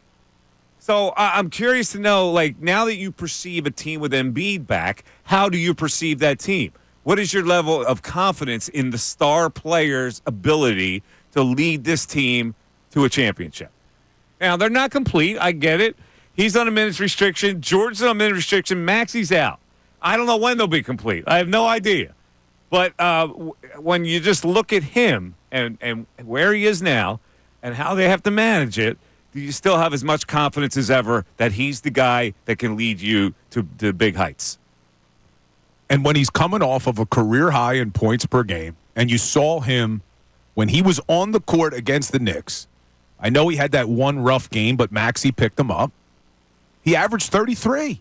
If they had Andre Drummond last season, they probably beat the Knicks. Yeah. Because they couldn't survive without Joel on the court. So, yeah, I do have confidence. And you know what I'm curious to see tonight is McCain, the rookie's coming off that really good game where he drops 27 points. Let's see how he does tonight. You think he's in the starting five tonight? Could McCain be on the starting five? In place of Maxey? Probably. He's earned it. He's played 2 really good games in a row. So I think people should be excited. Like, Mike, you're going down there. Yeah. What is it going to take? Is there anything that Joel and the Sixers could do tonight where you come in here tomorrow and you're feeling pretty good? No, because it's just one game and it's they're not complete. So there's nothing I'm going to learn tonight. But having him back and seeing how he looks and moves and how many minutes they will play him, well, that'll be a boost for everybody. I think to see him back on the court, to have the big guy back on the court, it's always going to be nice. It will be nice, and I think the fans will be fired up. And did you see that? I don't even want to bring it up. The ridiculous poll on Twitter. No, I didn't see it. What's the poll? So another radio station that we won't name is asking people if they're going to boo Joel tonight. Well, why would you boo Joel Embiid tonight? I don't understand why anyone would boo this guy. Not being ready to start the season? So we're going to boo him? No, he's not going to get booed. He's going to get overwhelming cheers tonight. And he should. Yeah. I mean, look, if you're a Sixers fan, why would you want to boo Joel tonight? What benefit does that do for this season to boo this guy who's not – he's coming back from injury, but he's also coming off a suspension after what just happened with Marcus Hayes. I just think that's a ridiculous question. See, that's the type of question I think that gives Philly media a bad name sometimes. Because there's no reason to boo Joel Embiid tonight. Oh, here's the question. Is Marcus Hayes there to cover this game as a columnist? They haven't banned him, so I would assume. He would be there. You know what would be nice? Joel, drains a 3 and then turns over to Marcus Hayes and gives him, a point. Just looks at him. Stare down. Well, there might have to be, he might have to question him tonight if he's there. What would the Inquirer do? Would they not have him cover this game as a columnist? Or would they throw him back right into the fire? They're probably going to throw him right back in, I would think. I mean, it's tough to write 3 columns in a matter of a week and a half about a guy not playing and then not be there when the guy plays. Yeah, good point, Ray. Good point. I can't believe it hasn't been addressed. I can't believe there hasn't been a column addressing. I'm stunned at it. I'm stunned that he wouldn't have written not a recovery piece, but a review piece on the whole situation, where he comes clean about whether he thinks he was right or whether he thinks he was wrong and why that happened. And I think you got to clear the air as a columnist. Yeah, he didn't. Well, at this point, it's too late. Right now, he's back. You're not going to write a column now about it. Yeah. So can you just continue to be a columnist? Cover it like nothing happened. I think that's probably what he's going to do. Look, he's not banned, so just go back to life as usual, I guess. All right. Anything on the text board? Plenty of text. We got plenty of text. Plenty of text. Varying levels of confidence. I will take you to the most confident person I've seen. Jay in Jersey, confident enough to lay $50 on him getting a triple-double. Tonight? Tonight. I don't think he's getting triple-double. What, in 25 minutes? Well, he's definitely going to get double-digit points. And I could see him bringing down 10 boards. I don't know about getting 10 assists. Yeah, I'll be honest with you. I'm as big of an Embiid guy as anyone is. He's not getting Triple-double tonight feels like a lot. Yeah, that's too much. I'll take you to the other extreme. All right, go ahead. Ryan in Somerton. Why the hell do you keep assuming load management is going to get him to the playoffs healthy? It has never worked. Stop with the madness and listen to Mike. That did feel like it was a text directly at me. Stop. Load management doesn't work. It hasn't worked. This is insanity. Why have fans bought into this crap? Idiots. 0% confidence he'll be healthy. Wow. 0%. But see, here's what I keep going back to, though, Mike. What benefit would the Sixers organization have of load managing Joel if they didn't truly believe this was the best path to keep him healthy? Why would they do that? Because they just enjoy us talking about them negatively? They enjoy fans reacting negatively? Clearly, it would be easier for the Sixers organization to say, we're going to play Joel as much as possible, because then there would be no backlash. Well, probably there would be. We would find something to be backlashing about, but there would be not as much backlash as you're getting now. So this is a tougher path for the Sixers organization to go down. To come out and say, he's not playing back-to-backs, we're going to load manage him, we're not going to have him start the season, they're getting killed for it. So I'm giving them a little bit of credit because clearly they think that's the best path, because it'd be a hell of a lot easier to just play the guy, wouldn't it? Wouldn't fans be happier if he's playing? Yeah. You understand my point? Yeah, listen, I don't know how to feel about this anymore. I just don't like the fact that they're taking this so cavalierly that they think they can just preserve him for an entire season and then spring him on the playoffs. It doesn't feel right to me. It just doesn't. 610-632-0975. The Eagles coordinators are coming up at 12:40, so don't go anywhere. Mike Missanelli Show continues.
12 wins usually is going to win the NFC East. So, in 5 of the past 8 seasons, NFC winner has needed to have a dozen wins. So, I'm looking and trying to count the wins that are left. If the Commanders do not win this game, they can't possibly get to 12. They have the the Cowboys at home next week. Following week, that should be a win. The Titans at the Commanders the following week, that should be a win. The Saints, who knows, at the Saints, but you would think that would be a win, right? Yeah, but with Derek Carr back, you saw how good they were to start the season. So it's not a guarantee, but yeah, most likely they'll be favored. All right, then it's the Eagles, and then the Falcons, and then the Cowboys. So they have 7 now, right? Yeah, they're 7-3. All right, so if they lose this game, then they would be the 8 would be the Cowboys, and the Titans would be 9. The Saints would be 10. Can the Eagles beat them twice? They may have to. They might have to. And that Saints game is coming out after a bye. Commanders got a late bye. Their bye's in week 14. No, last 2 games, Falcons at the Commanders, Commanders at the Cowboys. I guess they could get to 12. Even if they lose this game against the Eagles, they could get to 12. But here's the thing with the Commanders. Most fans with the Philadelphia Eagles are reluctant to jump all in because what you keep hearing is, look at the opponents. Look at who they've beaten. Look at who they've beaten. Look at who the Commanders have beaten. The Commanders, the teams they've beaten have a winning percentage of only .318, and they beat the Giants twice. They only beat one team with a winning record. So you could say the same thing about the Eagles. The Eagles' opponents that they beat had a .328 winning percentage. So how good are the Commanders? This is just as much of a test for the Eagles as it is for Washington, because look at who they've played. So if you're going to make that argument for the Eagles, you got to make the same one for the Commanders. Yeah, all right. So I'm not sure when you look at the schedule to say any of those games down the stretch for the Commanders are guaranteed wins. You just don't know. Look, they beat the Chicago Bears on a Hail Mary that they never should have been able to complete. Do you have the Eagles winning this game? I do. We're going to continue to break it down throughout, leading up till Thursday. Okay, so that would be the reason why I think the Eagles are going to win is because of the running game versus that Commanders defense. The Commanders defense has been terrible against the run. They haven't been able to stop anybody. They're 28th in the league in yards per game against, 29th in yards per carry against. And this Eagles offense has been able to run the ball on pretty much everybody. So I expect the Eagles to be able to dominate in the running game. And then we can really dive into the weeds. But the Commanders' defense also has a terrible red zone defense. Play along with the numbers. That's 8 at the Rams. Rams coming off a big win last night against Miami. Yeah. No, Miami lost. Miami beat them. Miami won. Yeah. Miami is what I meant to say. The way you say the Rams. They couldn't score last night, the Rams. Every time they got inside the red zone, they kicked field goals. Is that dub? Yeah, I'm going to give the Eagles the win. All right, that's 9. Ravens, no. So let's say they lose at Baltimore. Panthers, 10. Steelers, I think the Steelers win that game. Well, it's at the link. Commanders at home win. Cowboys, 11. Giants, 12. We may have to get to a tiebreaker at 12 between Washington and Philadelphia. Well, the problem you're going to run into is if Washington and Philadelphia split, you look at the standings, both teams are probably going to be able to take care of business inside the division. So they're both going to finish with a 5-1 division record. So then it goes to conference record. Whereas right now, 4-2, the Eagles are 4-2, and the Commanders are 5-1. That would be terrible if they lost it on the conference, right? I think that's how it goes. Head-to-head opponents. Is that what they do first? Let's see. I'm going tie-breaking procedure. Division, head-to-head opponents, then conference. I think it is. You're right. Division, then common games. Yeah. So as of right now, both teams have lost to the Bucs. The Commanders already lost to the Ravens and the Steelers. So we'll see what they do against the New Orleans Saints because the Eagles beat the Saints. It's going to be close. It's going to be close. The Eagles have to take care of business at home on Thursday, though. Because you're right, it is a pretty easy schedule for the Commanders. Yeah. All right, let's go. Larry, New Jersey's been hanging. Larry, no confidence with the Sixers? What? Mike, I have a splitting headache from the Sixers. You guys are missing on it. I'm serious. I have a migraine headache. I have a half a page of notes here. I'm going to go quickly. All right, go ahead. Okay, Joel, he signed that huge contract like 5 months ago. Over the course of his career, he's like the 5th highest player. But he's gained the most income over his career, relatively speaking. The way he dissed the fans in that news conference, the way he got a technical foul while he was on the bench, not even playing. Are you kidding me? He should have not. That doesn't mean anything. Yeah, he waved the towel. They gave a technical. That's not a big deal. Wait, Larry, you said the way he attacked the fans in that news conference. I mean, really, that was directed towards Marcus Hayes, though. I know we listen to it and we think he's talking to us, but he's talking to Marcus Hayes when he says, I've done too much for this city. Now, you may not agree with the words he used. To be treated like that. But, yeah, he was talking about Marcus Hayes and only Marcus Hayes. All right, fair enough. I got a few other things. Right. He got the suspension for the 3 games. He cannot lift a finger to a reporter. I know, Mike, you were on board, but he cannot do that. He can't push another human being, especially a reporter. The team gets fined for not disclosing his injuries properly. They announced at the beginning of the year that he's not going to do back-to-backs. From a simple business standpoint, why would they say that? I mean, everybody's got to look at, should I really buy tickets to that game? Is he going to play or he's not going to play? It's crazy. PG not playing in the overtime and him on the minutes restrictions. Nuts. Yeah, I don't have faith at all. No, you don't have faith because you think that this is a bad way to proceed through this season, or you don't think that you don't have any faith in the players being able to deliver? More of the former. Okay. So they've set a bad tone by introducing the concept of not playing rather than playing. How can they say, yeah, a humongously bad tone? We're in Philadelphia. Hello? They're going to project 82 games down the road that he can't play back-to-backs? What if they're fighting for a playoff slot, right? Yeah. I mean, why would I spend $1,000 to take my family there? Yeah, right? I mean, listen, I hear you, and that certainly had bothered me the start of the season where it was so cavalier. And it also bothered me that he is the one that said, I'm not going to play back-to-backs, and I might not play back-to-backs for the rest of my career. It's like, woe is me, and I'm going to introduce that to you further. I don't know how that helps. Like, why would... that's a totally selfish act for him to say that, even if that was the plan. If that was the plan, then you take it as it comes. Okay, he's not going to play back-to-back. And then the team announces he's not playing back-to-back. He shouldn't announce that. See, here's where I'm torn on it, because we're saying he shouldn't announce that, but then at the same time, we're talking about how unfair it is to the fans that he's not going to play back-to-backs. Well, isn't it more fair for him to say it before the season? You think he was doing that as a consumer advisement report? I don't know, but we can't have it both ways. He was doing that to say, hey, man, I'm Joel Embiid, and I've been banged up, and I got to do what's best for me. That's what that was about. That wasn't to put the fans on notice. Oh, by the way, don't buy tickets for that second night. Yeah, but we have said on this show how wrong it is to the fans that he's not going to play on back-to-back. Of course, but then let the organization take the heat for that. He shouldn't be announcing that.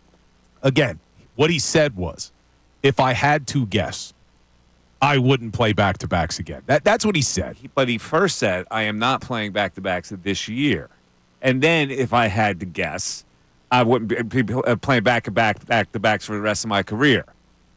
That's what came out. That was the information that came out. Hold on, I'm reading it. All right.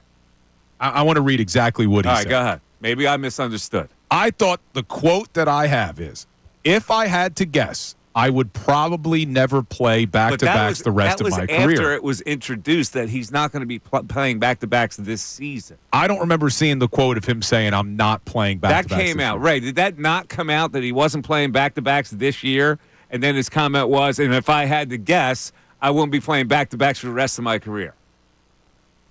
I remember the Bill part of this. I'm not so sure I remember that part of it. Because, look, he even went on to say, if we're talking about him being. Well, then did somebody else say that? Did the general manager say that? Did Nick Nurse say that? Where did I get that then? That he wasn't playing back-to-backs this year? I got it from somewhere. I read it from somewhere. I'm not making it up.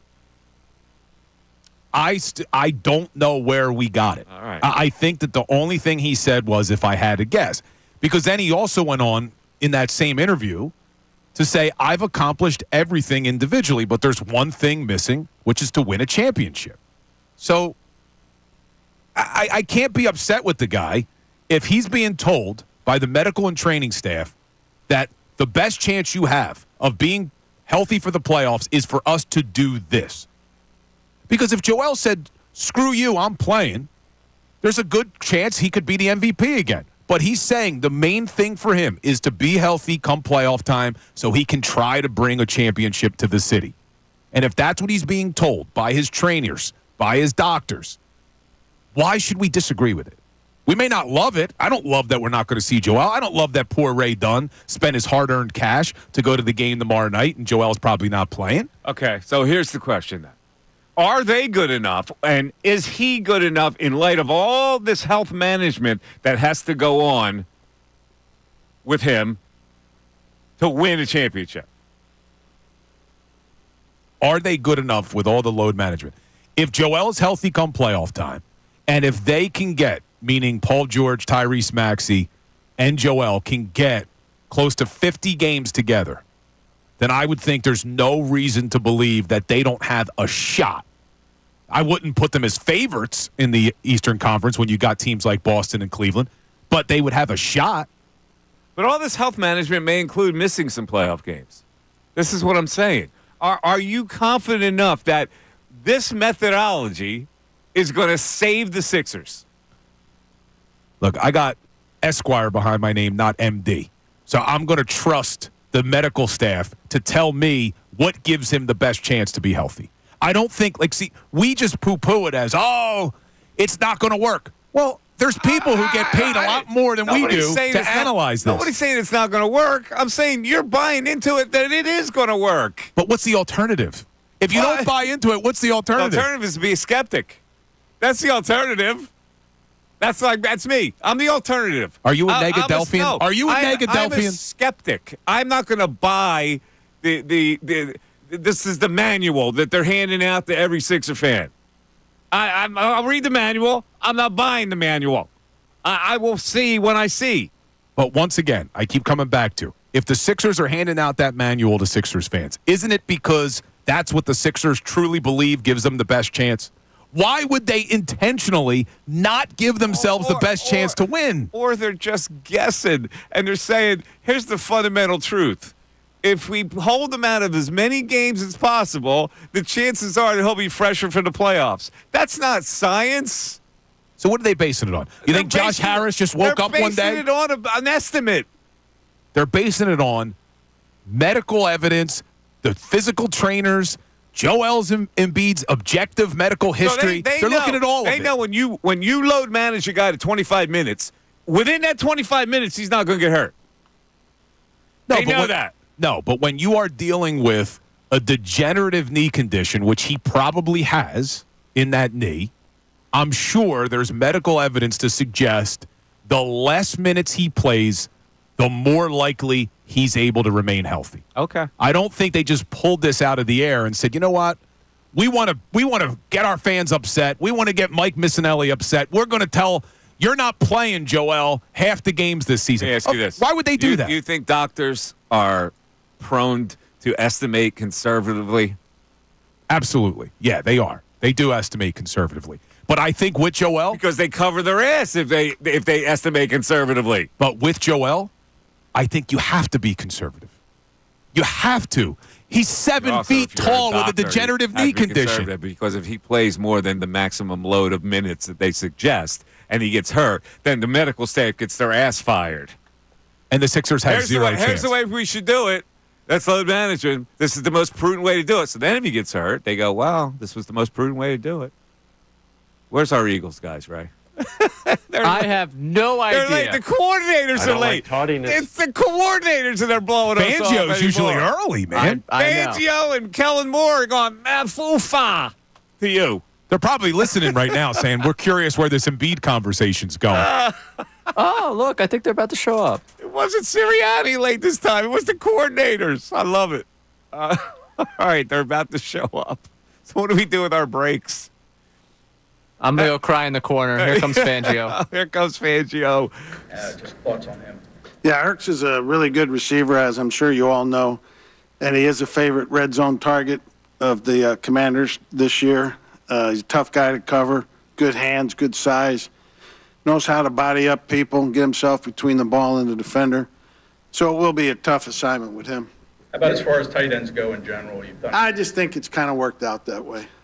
Nick mentioned the 100-hour work week that you guys will normally put in, and now you got to sort of collapse it into 3 real working days.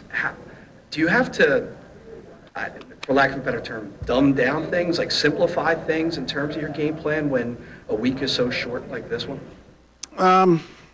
Yes and no, but you try and do everything from a preparation standpoint, both as coaches and coaches preparing the players, and do everything you would do in a normal week.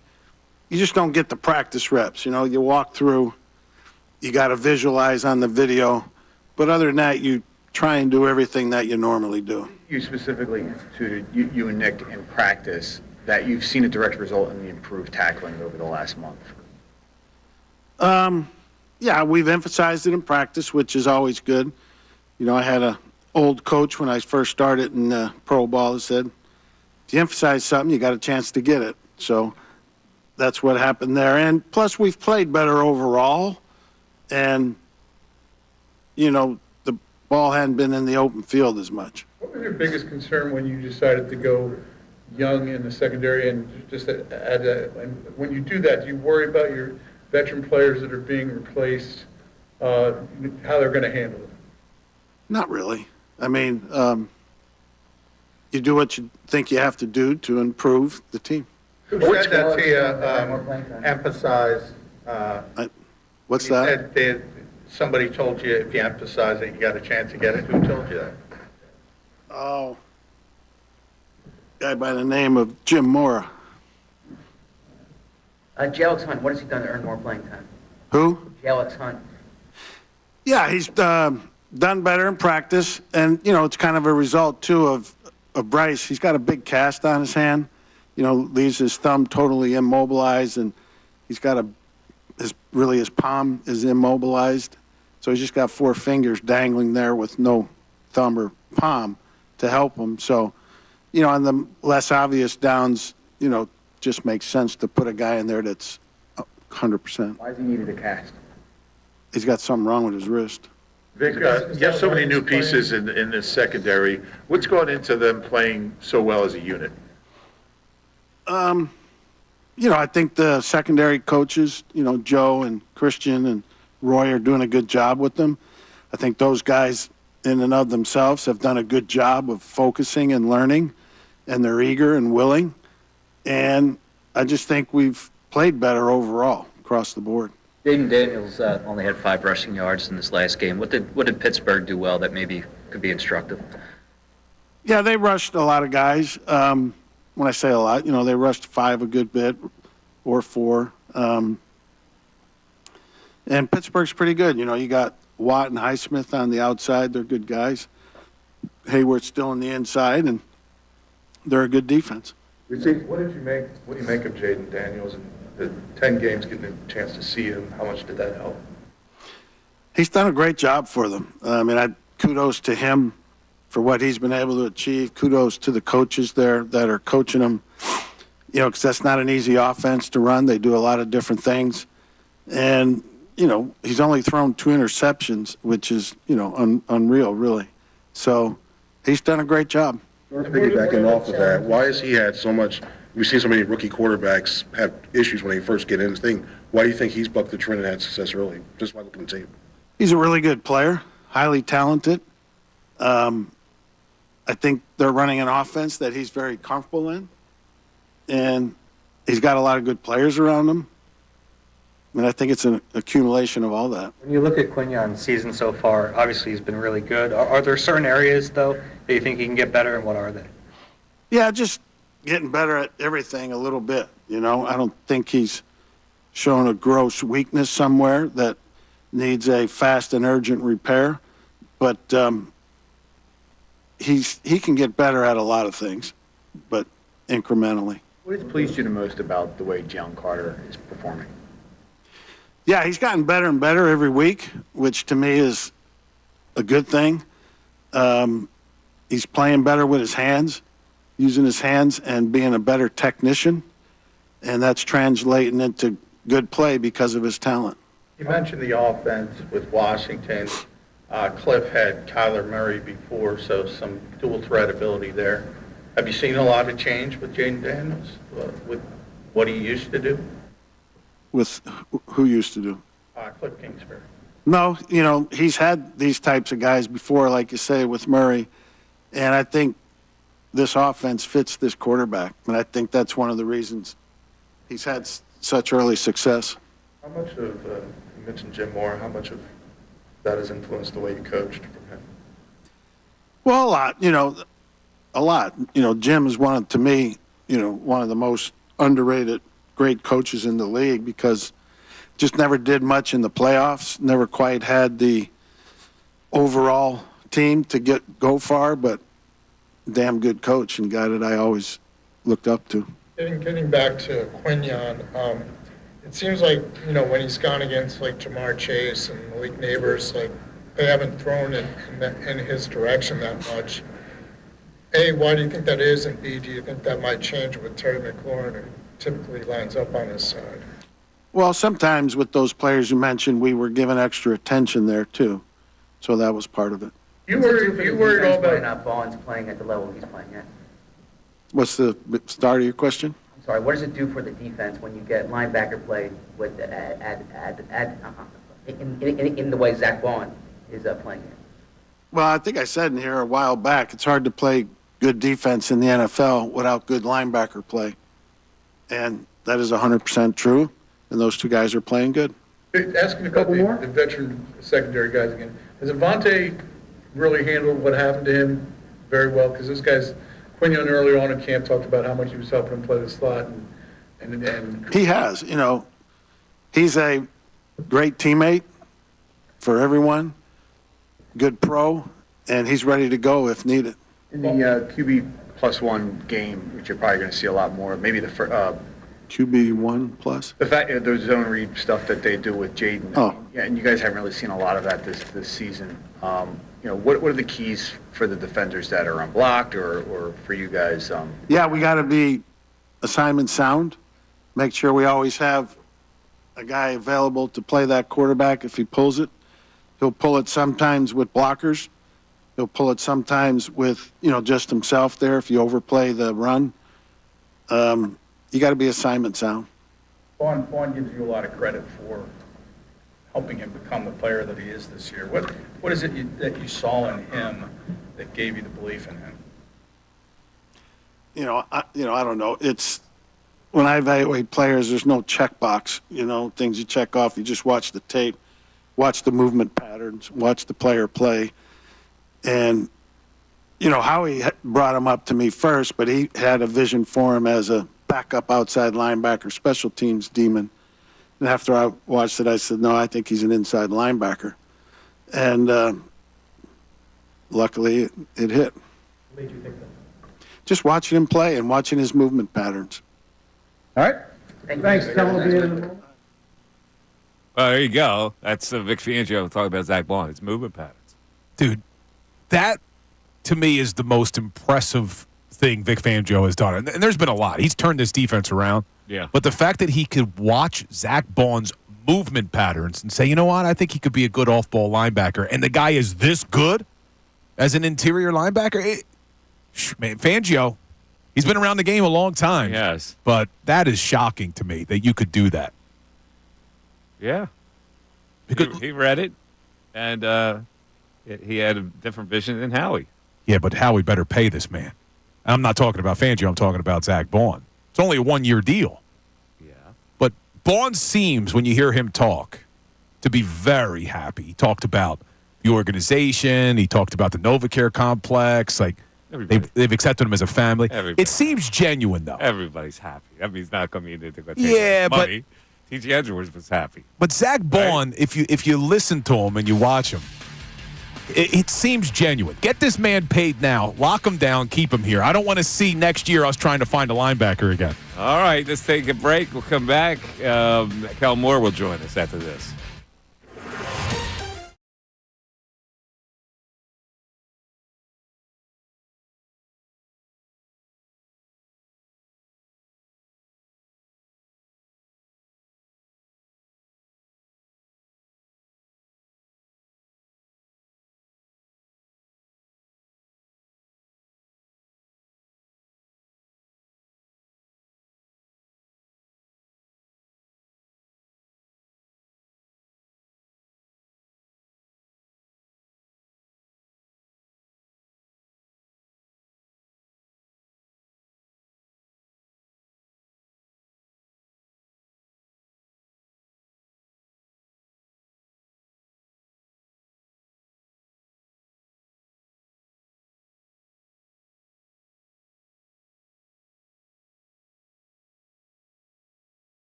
It's time to hear from the offensive coordinator, Kellen Moore, that steps to the podium. The interception that Jalen threw, when you evaluate that, it looked like Diggs just made a great play, but then Jalen had mentioned that, Grant was open on the wheel. I don't know, how do you guys see that when you watch the film?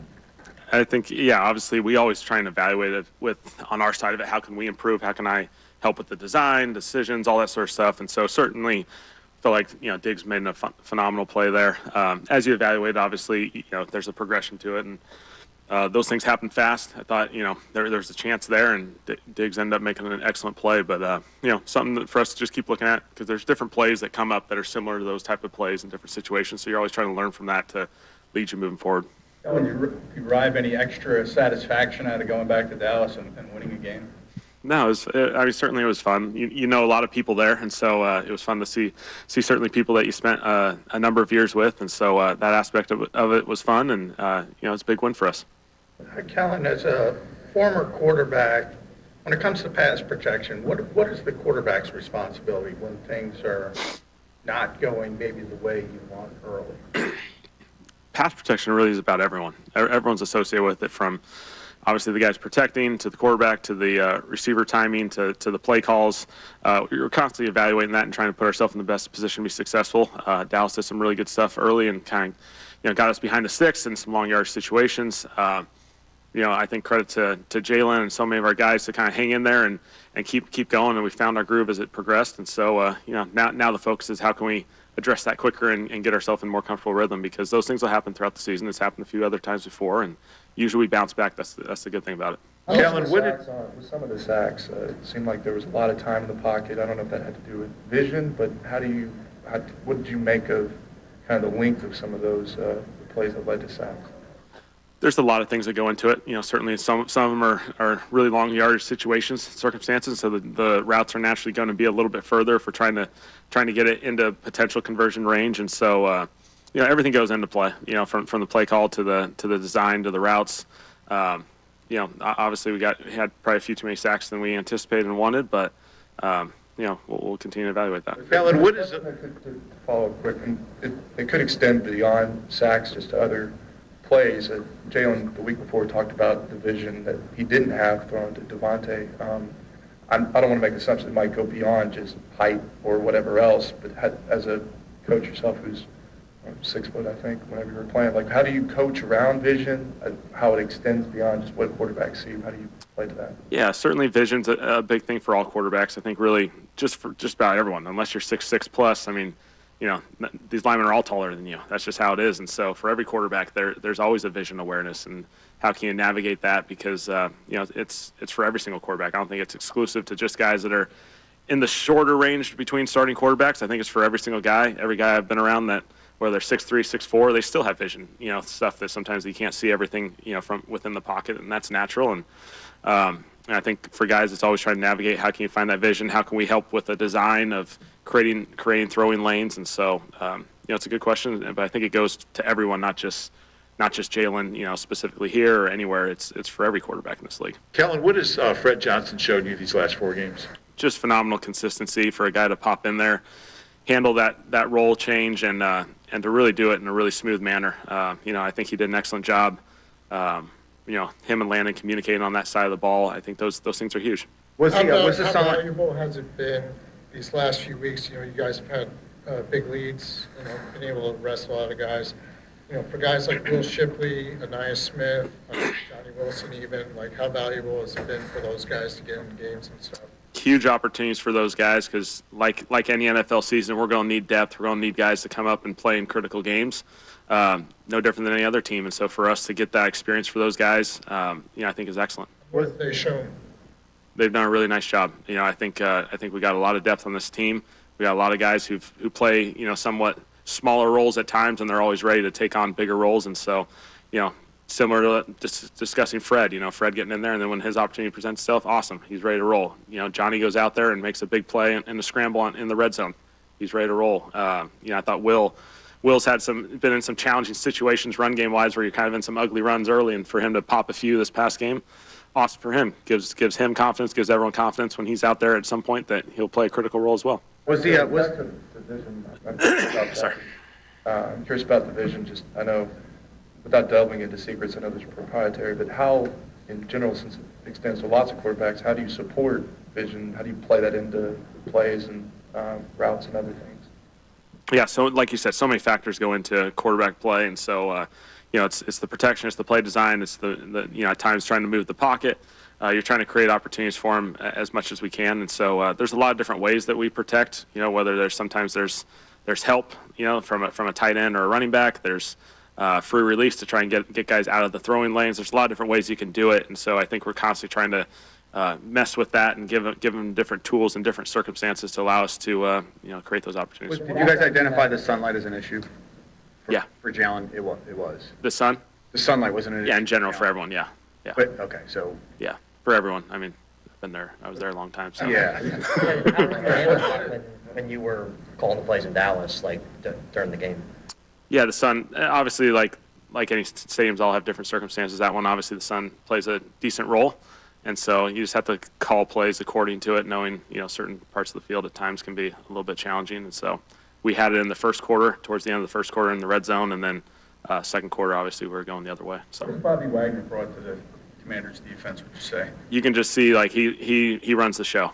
It's really, really impressive. You can see him just complete command of the defense, running, operating, and playing really like a quarterback for that whole group, allowing them to get in and out of different looks and different adjustments. He's obviously one of the best linebackers to ever play in this league, and he's still playing at a really high level. The background you have with Quinn and Joe Witt, and they have with you, how does that factor into the chess match this week? Similar to playing Dallas last week. Obviously, there's going to be a lot of familiarity. There's overlap as you go through this coaching profession, and so spent a lot of time around Dan and Joe, and so they're excellent coaches. They're some of the best, and so obviously we have familiarity with some of the stuff we did in Dallas structurally, and so it'll be fun. It'll be just like last week. There'll be a lot of familiarity, and we'll just go play. How much trust does that ball to Jahan take from Jalen? Big time trust, big time execution. I think it shows. Jahan. Obviously we all would love every guy to get a whole bunch of catches every game because we think the world of all these guys, and for him to hang in there and then make two big-time catches each one the last 2 weeks, I think those his consistency and his willingness to keep putting in the work, and Jalen's trust and letting it go, and we'll continue to have those opportunities for him. Outside of Wagner, what else is popping on the defensive tape for Washington? Certainly the D-line. I mean, obviously they got excellent push, excellent effort. They get to the quarterback. I think on the back end they're really, really aggressive. They do an excellent job of playing aggressive on the receivers, and so I think they've done a nice job of diversifying just their different coverage looks. They give you just enough flavor that make you work pre-snap and post-snap, and so they'll do an excellent job. They'll make it hard on us. Just in general, from the short week perspective, game planning, does it have to be more generic than specific in these types of weeks? Sometimes there's carryover opportunities, certainly, from one week to the other, and so sometimes you have maybe a little bit more this past week or two that can roll over into this week, knowing and anticipating what this week is, which is very fast, very short, a lot of walkthroughs. But you're still going to have to game plan a specific opponent, so there's going to have to be some plays in there that maybe fall back from previous weeks or fell into a different game plan that just hasn't hit yet, and so our guys are preparing in a very reduced way, very similar to how they always do. Okay, thanks, guys. All righty, there he goes, Kellen Moore. I know we get all bogged down with the obviously, he says, but did you glean any pearls of wisdom from Kellen? No, not much. No, nothing stood out to you? Not much. I mean, look, he gave a lot of credit to Bobby Wagner, linebacker. Yeah. For the Commanders. That was a big acquisition for them. It was interesting because this offseason, the Commanders surprised me with some of the moves they made, because I thought, like most people, all right, it's probably going to be more of a rebuild. Mm-hmm.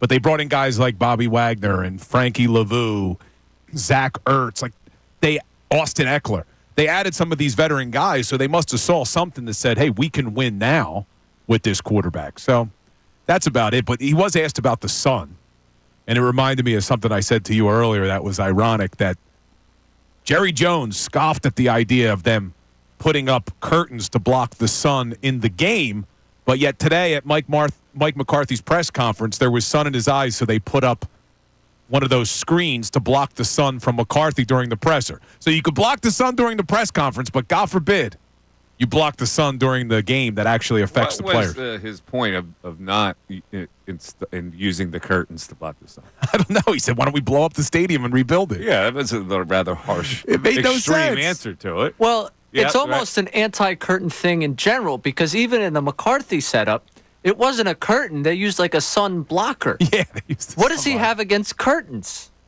The guy hates them. I don't know. But apparently they're installed, right? They are because they need them, I guess, for concerts and stuff. Right? Right? He just despises. Yeah, they've used it before for other events. They just don't use it for Cowboys games. So dumb. He didn't like the assertions that he screwed up in approving that design. No, he gets very defensive. It really does. He gets very All right, defensive. we take. Oh, we got to take a break. Yeah, we're gonna take a break now. So we have to, let's get a one text before we get to a break here, because this has mostly been about the Sixers. Tonight, Joel Embiid is on the floor, first time. So it's a big night. What are people saying?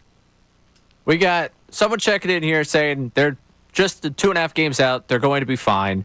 They're going to be all right. We also got a lot of people that want to check in on Bill's showering habits from the news at noon. Oh, okay, yeah. Bill showers at least twice a day, and says if you're in a arena like the Wells Fargo Arena, like tonight, like I'm going to be. Yeah, you should have to shower before you go to bed. You are just covered with germs, and you must shower before you actually get into your sheets. I'm assuming overwhelmingly in agreement on the text board. John V saying Bill is correct. Always shower before bed. We got an unnamed texter. Bill is spot on. Mike had read the types of people who would lay in bed with their shoes on. Gross. That's not true. I just want to point that out. That's not true. If you have to shower before bed, no matter what, immediate shower after being on a plane. I would agree with that. After being on a plane. So why on a plane, but not in an arena with 25,000 people? Mostly because I don't think critically about my showering habits. I just kind of shower when I feel like it's necessary. And the plane always feels necessary because I'm nestled next to someone. Like, when I go into the hot tub at night, that to me suffices as a shower. Now, are you telling me that if I get out of a hot tub and I go to bed, I would have to shower before I go to bed? Well, isn't there chlorine in the hot tub? Yeah. Definitely going to shower. Yeah. You got to get that chlorine off. Sorry, you're losing me, Mike. Really? Yeah, you lost me. That's a shower. Also, I do very sparse showers. Speaking I do one in the morning, and that's it for me. Well, speaking of the hot tub, we teased two things, and you haven't delivered yet. So one how was I ended up in the emergency room last yes, and that's reminded me we'll of the tell hot that tub. story after the break. It's and then the Phillies' potential trade. Oh, that's right. We'll get into that too. Phillies' potential trade, at least reported by a well-respected national baseball reporter about a certain third baseman. Mike Missanelli Show continues. Now is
Show has been holding court. Tonight really is the night that really starts the rest of the 76ers life. But the fact of the matter is, Joel Embiid is back tonight to form, well, 2/3 of this triumvirate that's supposed to lead the Sixers to greater heights. But Embiid being back is monstrous. Now, they have a back-to-back that he's not going to play the next night, probably against the best team right now in the conference in Cleveland. But tonight, against the Knicks in the NBA Cup, starts really what the Sixers are going to be about. Mike and Bill have been pleading their cases. I'm still excited to see what this guy can do because we've seen him have an ability to take over games, but we're going to see what he can do. So even despite the fact that they're 2-7, I still think they can compete with anyone when you have one of the best scorers we've ever seen in a Sixers uniform. Okay, but that's the question I need to ask. Is he still that? Why wouldn't he? Well, because now the emphasis is more on saving him than having him play to lead the Sixers to that situation. But can he play enough games to make this Sixer team viable enough to go into the playoffs? The Mike Missanelli Show Holding Court is brought to you by Grunko Law, your law firm when you need help because of an injury. We treat every case like it's Dallas Week. Pray for peace, prepare for trial. Now back to Mike Missanelli on 97.5 The Fanatic and 97.5thefanatic.com. It's 125, Mike Missanelli Show. Here's the big Philly news. Jeff Passan is reporting that the Phillies are dangling Alec Bohm. I love it, to be honest with you. You do? One, I think they need to shake something up. I hated, I can't say it again, how much I hated Alec Bohm's demeanor and energy down the stretch. And I think that type of thing is contagious, and you can't move a lot of other pieces. You're not going to move. Yeah, he's a marketable guy. He's one of the pieces you could move to shake things up. So I like it. Let's change it up a little bit. But I guess who would play third? Would you have to bring in another third baseman? Probably. Bring in a defensive third baseman. I just think Bohm's a good hitter. He is. I mean, he doesn't have for power. He struggled towards the end, but he's probably he's going to get you the biggest return. Because even if you could move on from Castellanos, you're probably not going to get a lot because someone has to take on that contract. Yeah. Bohm would bring you back something. I see you good with that. Yeah, I'm more than good with it. Now, I don't know if it'll happen, but. Yeah, I mean, I kind of like him. I don't. Yeah, you're right. At age 28, you should be acting like that as a pro. Yeah, the way he sulks. Yeah, look, they had to bench him in the playoffs. They might have also got some feedback from veterans. Like, one of these. Yeah, we've had enough. But, I mean, look, we did have some reports last year that they were shopping Castellanos. It never came to fruition. Yeah. So we'll see. But, yeah, he's pretty locked in, that Jeff Passan. Is that how you pronounce his last name, Passan? I don't know. Is it Passan? Passan. It's Passan. Yeah, he's pretty locked in. So for him to say it means he's getting it from somewhere. Yeah. So the other thing, it wasn't my most eventful birthday yesterday. It was a pretty terrible birthday, Mike. The plans were good. I was supposed to go to dinner with my daughter. But yesterday I was struggling with the back. Post-surgery, sometimes like sitting in a position for a real long period of time makes it get really stiff. So yesterday I was really more stiff than usual. So, and I rarely dip into the oxycodones that they had given me post-surgery because they don't really do anything for me. But I was in such pain, I go, I got to take one. I take one, forgetting that I did not have one thing to eat the whole day. I still don't know how you do that, but go on. It's like, what do they call that? I understand. What is that where you don't eat when for fasting? No, like a certain amount of hours. What it is? It's a thing. It's called something. I call it Monday. I call it starvation. No, it's only you eat once a day, but you have a certain amount of hours between your meals. Intermittent fasting. Yeah, intermittent fasting. That's what it is. They did a nice job. Yeah, there we go. Thank you. So, and then I go, okay, and I'm laying down. I'm waiting for it to take effect. I'm starting to feel a little better. So I go, I know how I can feel real better. I go in my hot tub. loosened it up a little bit. I go in the hot tub. The hot tub's at 104. It loosened it up. I stayed in there probably a little too long because I get out and I'm like really lightheaded. I go, woof. And so I'm making my way into my sliding back door towards the patio. Fortunately, my GF was there. And I go down like a house of cards. And I don't even remember going down. Thank God she was there to catch you. Yeah, she saved me from hit my head on the. So I come to, and I don't know where I am. I have a robe on. I'm laying on stones in my patio, and so she gets freaked out. Apparently she started doing CPR on me, and called 911. Now, the next thing I know, these 3 EMTs are hovering over me. And they somehow get me on the stretcher, and they get an ambulance after. Like, it's the first time I've ever been in an ambulance. Yeah, and I get taken to the hospital. I'm in the pod of the emergency room. So, they put IV in me right away, in the ambulance. And I'm sorry, like I felt white as a sheet and sweaty and the whole bit. And so they put the IV, and I started to feel a little better. And I was getting a little nauseous, so they gave me the Zofran in the IV, the whole bit. And then for the next 3 hours, I was in this emergency room pod going through all these tests, which turned out to be fine. And so here I am today. Yeah, fighting through. And here's a lesson to everybody. No food, oxy, and a hot tub, bad recipe. It probably very bad recipe. Probably was the way the perfect storm. It really was for me to go down. Well, we're glad down goes Frazier. We're glad you're all right.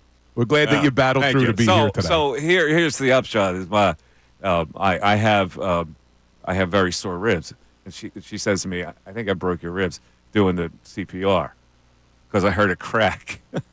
Well, at least you know she. I woke up today. She really cares about you. Feeling like I have broken ribs. Out of the whole thing. Never went to dinner. Oh, man. What a night. Birthday. Happy birthday. Well, at least you know. I thought Bill Happy singing was birthday. going to be the worst thing that happened to you yesterday. Yeah, no. I was the bright spot of Mike's day yesterday. But really, I got to give credit to the GF because she clearly cares about you, man, that she's... Yeah, she did a great job. She did. Yeah. I don't know. That would have been scary, but she handled it well. Yeah, she was scared. She thought I was dead. That's what she said. Yeah, I thought you were dead. That's scary. Yeah. Well, I was out. I was out cold. Glad you're all right. Yeah, really. It's very scary. Never happened to me. And nothing that's ever happened to me like that, ever. The oxys don't even affect me when I take one, normally. Yeah, but I don't get anything from them. But I guess when you don't eat and you get in a hot tub, I guess it was a bad formula. Very bad for me. Well, but you're going tonight to the Sixers. I play hurt. You're going to battle through. Yeah, I play hurt. All right, so let's go to the text board. What do we have? Ray's still all discombobulated. He's worried about you. I'm worried about you. Yeah, I'm fine. The whole show, I'm ready. Well, you're fine. Ready to work out. People in the chat are talking about how expensive an emergency room bill you're going to have. Yeah, I go. I don't need to go to the. I know you do. You look. I can be honest with you. You look terrible. The guy says to me. I go. I'm all right. I'm awake. No. Yeah. So that's going to cost me? Probably. You got the ambulance bill. You got the ER. You're going to have the ER doctors. Did they run any tests? So I got the usher, right? And the driver of the ambulance goes over like 3 potholes. Boom, boom. I'm up and down. I'm in the ambulance. I go, dude, I'm ready to throw up here. Relax. Chill out. I heard the ambulance driver also said, wait, don't you work with Ray Dunn? The good part about it was nobody knew who you were, who I was at all, and my neighbors were. It was like a time of day where they weren't even home from work. So I think I escaped humiliation. Where was your dog, by the way, when all this was going on? She must have been freaking out. I don't know. I have no idea where the dog was. Yeah, because dogs get worried when their owners do something like that. Yeah, I don't know. All right, so 610-632-0975. We're back after this.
Mike Missanelli Show as we come in down the home stretch.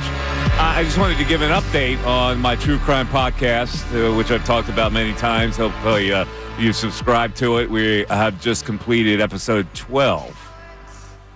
And there could be one more to wrap the whole thing up. But in episode 12, a shocker. I interviewed this whiz kid DNA specialist. He's from Medford, New Jersey, actually. His name is Eric Schubert. Wait, is this the internet sleuth? This is the guy. This is the kid who, as a hobby, started doing DNA research and developed a methodology for connective DNA, and offered his assistance to the state police to solve a case that was also a cold case of a murder of a 9-year-old girl in Hazleton, Pennsylvania. 2 years after the case of Carol Ann Doherty in Bristol, PA. Originally, they thought the cases were connected. But it was a cold case for 58 years, as opposed to mine, which was 62 years. So this kid, doing his own methodology DNA research, told the police that he could help. Oh, I've seen this kid before. Yeah. I just Googled him. I've seen this kid before. Yeah, he's been on TV and yes. stuff. Yeah. He's like some whiz kid, right? So I had him on the sub on how he actually, because the police went to him. Yeah, kid, sure, and so he went to them and it showed how he could connect some dots for them. As it turns out, he did, and they were able to find the killer of this girl 58 years later through DNA, where they exhumed the guy's body and connected the DNA to that crime scene and found out it was a neighbor in the girl's neighborhood. Incredible. So I had him on, and we're talking about my case, obviously, and he was very aware of it. And I said, with your knowledge of the DNA and how they're going to solve this now, do you have any idea on who you think the murderer is? And what'd he say? He said, yes, it's none of the suspects. Oh, boy. He says, No. in these cases, I have found out that they usually end in some kind of a surprise where the DNA would connect somebody that you're not even looking at. And I'm going, Oh, man. man. You gotta be. Yeah, that would be- Are you kidding me? Like, imagine the shock that would be if that turned out to be right. That would be terrible. I'm hoping that he's wrong on this one. But, Mike, how crazy is this? I knew I recognized the kid. 2018, when I was an attorney, we had a scholarship. Oh, my God, you're in a picture with him. I gave him a scholarship. In What? 2018. There should be a picture of you with him. Yes, I gave him a scholarship. 2018, my law firm, we would give out scholarships every year.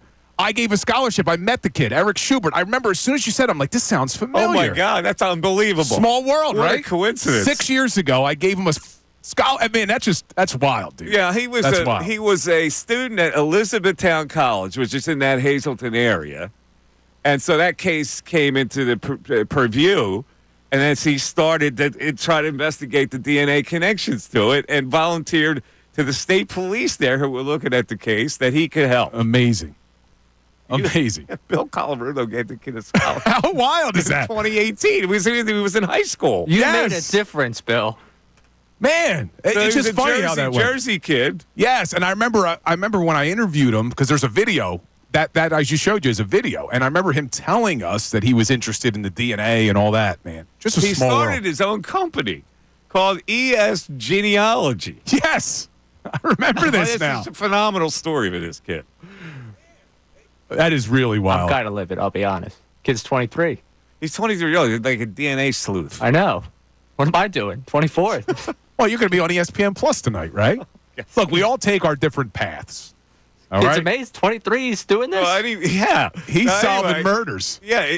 So I had him on the podcast. So we had a conversation about 40 minutes about his methods and, the case and how that all transpired in Hazleton. Because, originally that was one of the connective dots in my case that they thought that it was the same killer because the MO on the killing was very similar.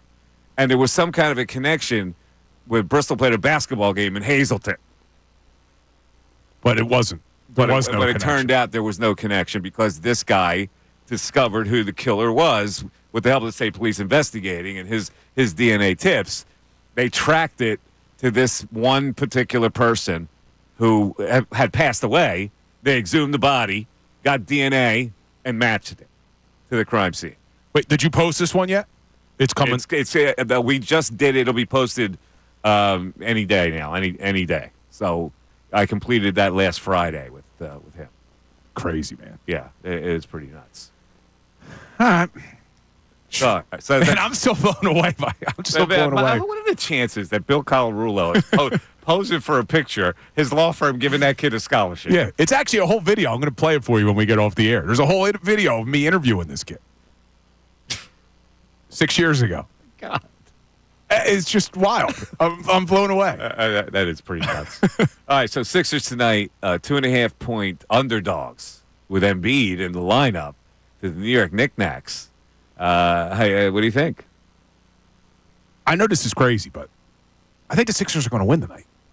I think the energy is going to be there in the building. I think Joel's got something to prove.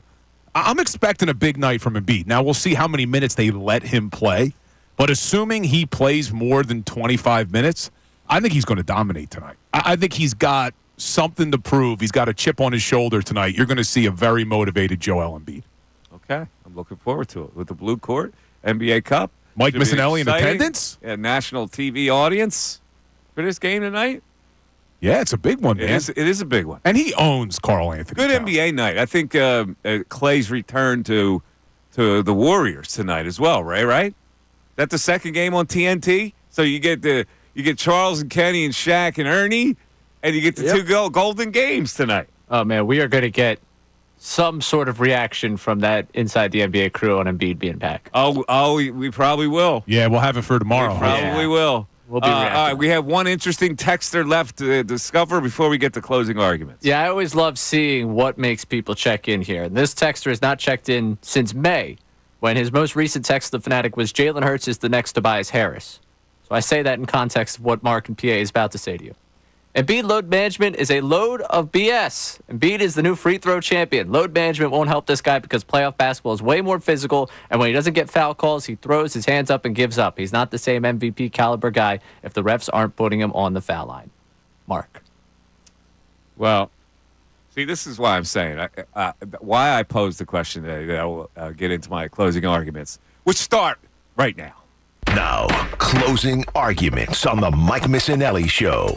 Brought to you by Lowenthal and Abrams Injury Attorneys. Injured in an accident, call 800-876-LAWYER or visit LowenthalAbrams.com. All right, my closing argument is a perfect segue from that tweet because Embiid has lost a little luster with some of the members of the fan base, with the 76ers. And that's why I brought up, what was the level of confidence that you have with Joel Embiid? What do you think of him? Can he still be the dominant force in the NBA? There are a lot of people that are ambivalent to go there because of this concept of load management, how many games he's going to play. Even if they load manage, will he be okay for the playoffs? Do we expect another thing to happen? Is this big three actually going to click? Do they have enough time to click? All these multiple questions. But it all kind of centers around the main piece, which is Joel Embiid. Can he be the MVP that we've seen in the past? Or is this just a way to get through this season and cross your fingers that somehow he'll be 100% healthy to dominate, to lead the Sixers to the NBA Finals? I don't know. All I can tell you is that I have noticed a lost luster for this whole concept of Embiid being the Sixer star that can lead them to a championship. And that's why I brought it up. I wanted to hear what people had to say today. Some people are, no, you're crazy. Some people say, I hear you. So I really don't know where to go on this, and we'll just have to see. I'll keep my eyes wide shut for this whole season until we get to the playoffs. Eyes wide shut. Mm-hmm. No, you're not wrong that they've lost a little bit of luster with the fan base because of the way the season started. But that's going to change tonight because Joel Embiid is still a dominant player. He's coming off of a year where he had a career high in points per game. He's coming off of a playoff series where he averaged 33 points per game. Now, we can worry about the injuries, obviously, but when he's on the court, there's no better scorer in the NBA. He's one of the best 76ers to ever put on a Philadelphia uniform. So I think the buzz will be back because I do expect him to dominate tonight. We've seen him dominate Karl Anthony Towns in the past. He's got a lot to prove. The fans are going to be buzzing. Big win for the Sixers tonight, upsetting the New York Knicks. Ah, you got them winning. Right? You got the Sixers in a dub? Now, what do you care? You got Temple Drexel. You got bigger fish to fry, Ray. Yeah. Ray doesn't cheer for anybody. He's a neutral fan. Yeah, what's your feel for tonight's game? I feel like the 76ers, if they actually get him into a rhythm early, which I don't know if that's going to be, they win. I don't think that's going to happen, though, so I do think they lose this game tonight. I'm kind of with you. All right, so St. Joe Nova, who wins it, right? Ooh, two teams that need to win bad after last week, the losses. I'll go with Nova. St. Joe's hasn't beaten Nova back-to-back years in 20 years. Nova with a little revenge action. Of course, fight for the cherry and the white. How much do they win by? 8. These Big 5 games are never that far, especially last season. I haven't seen these two teams. Temple Drexel played a 2-point game last year. I think it'll be close. Owls get a dub, though. That's all that matters.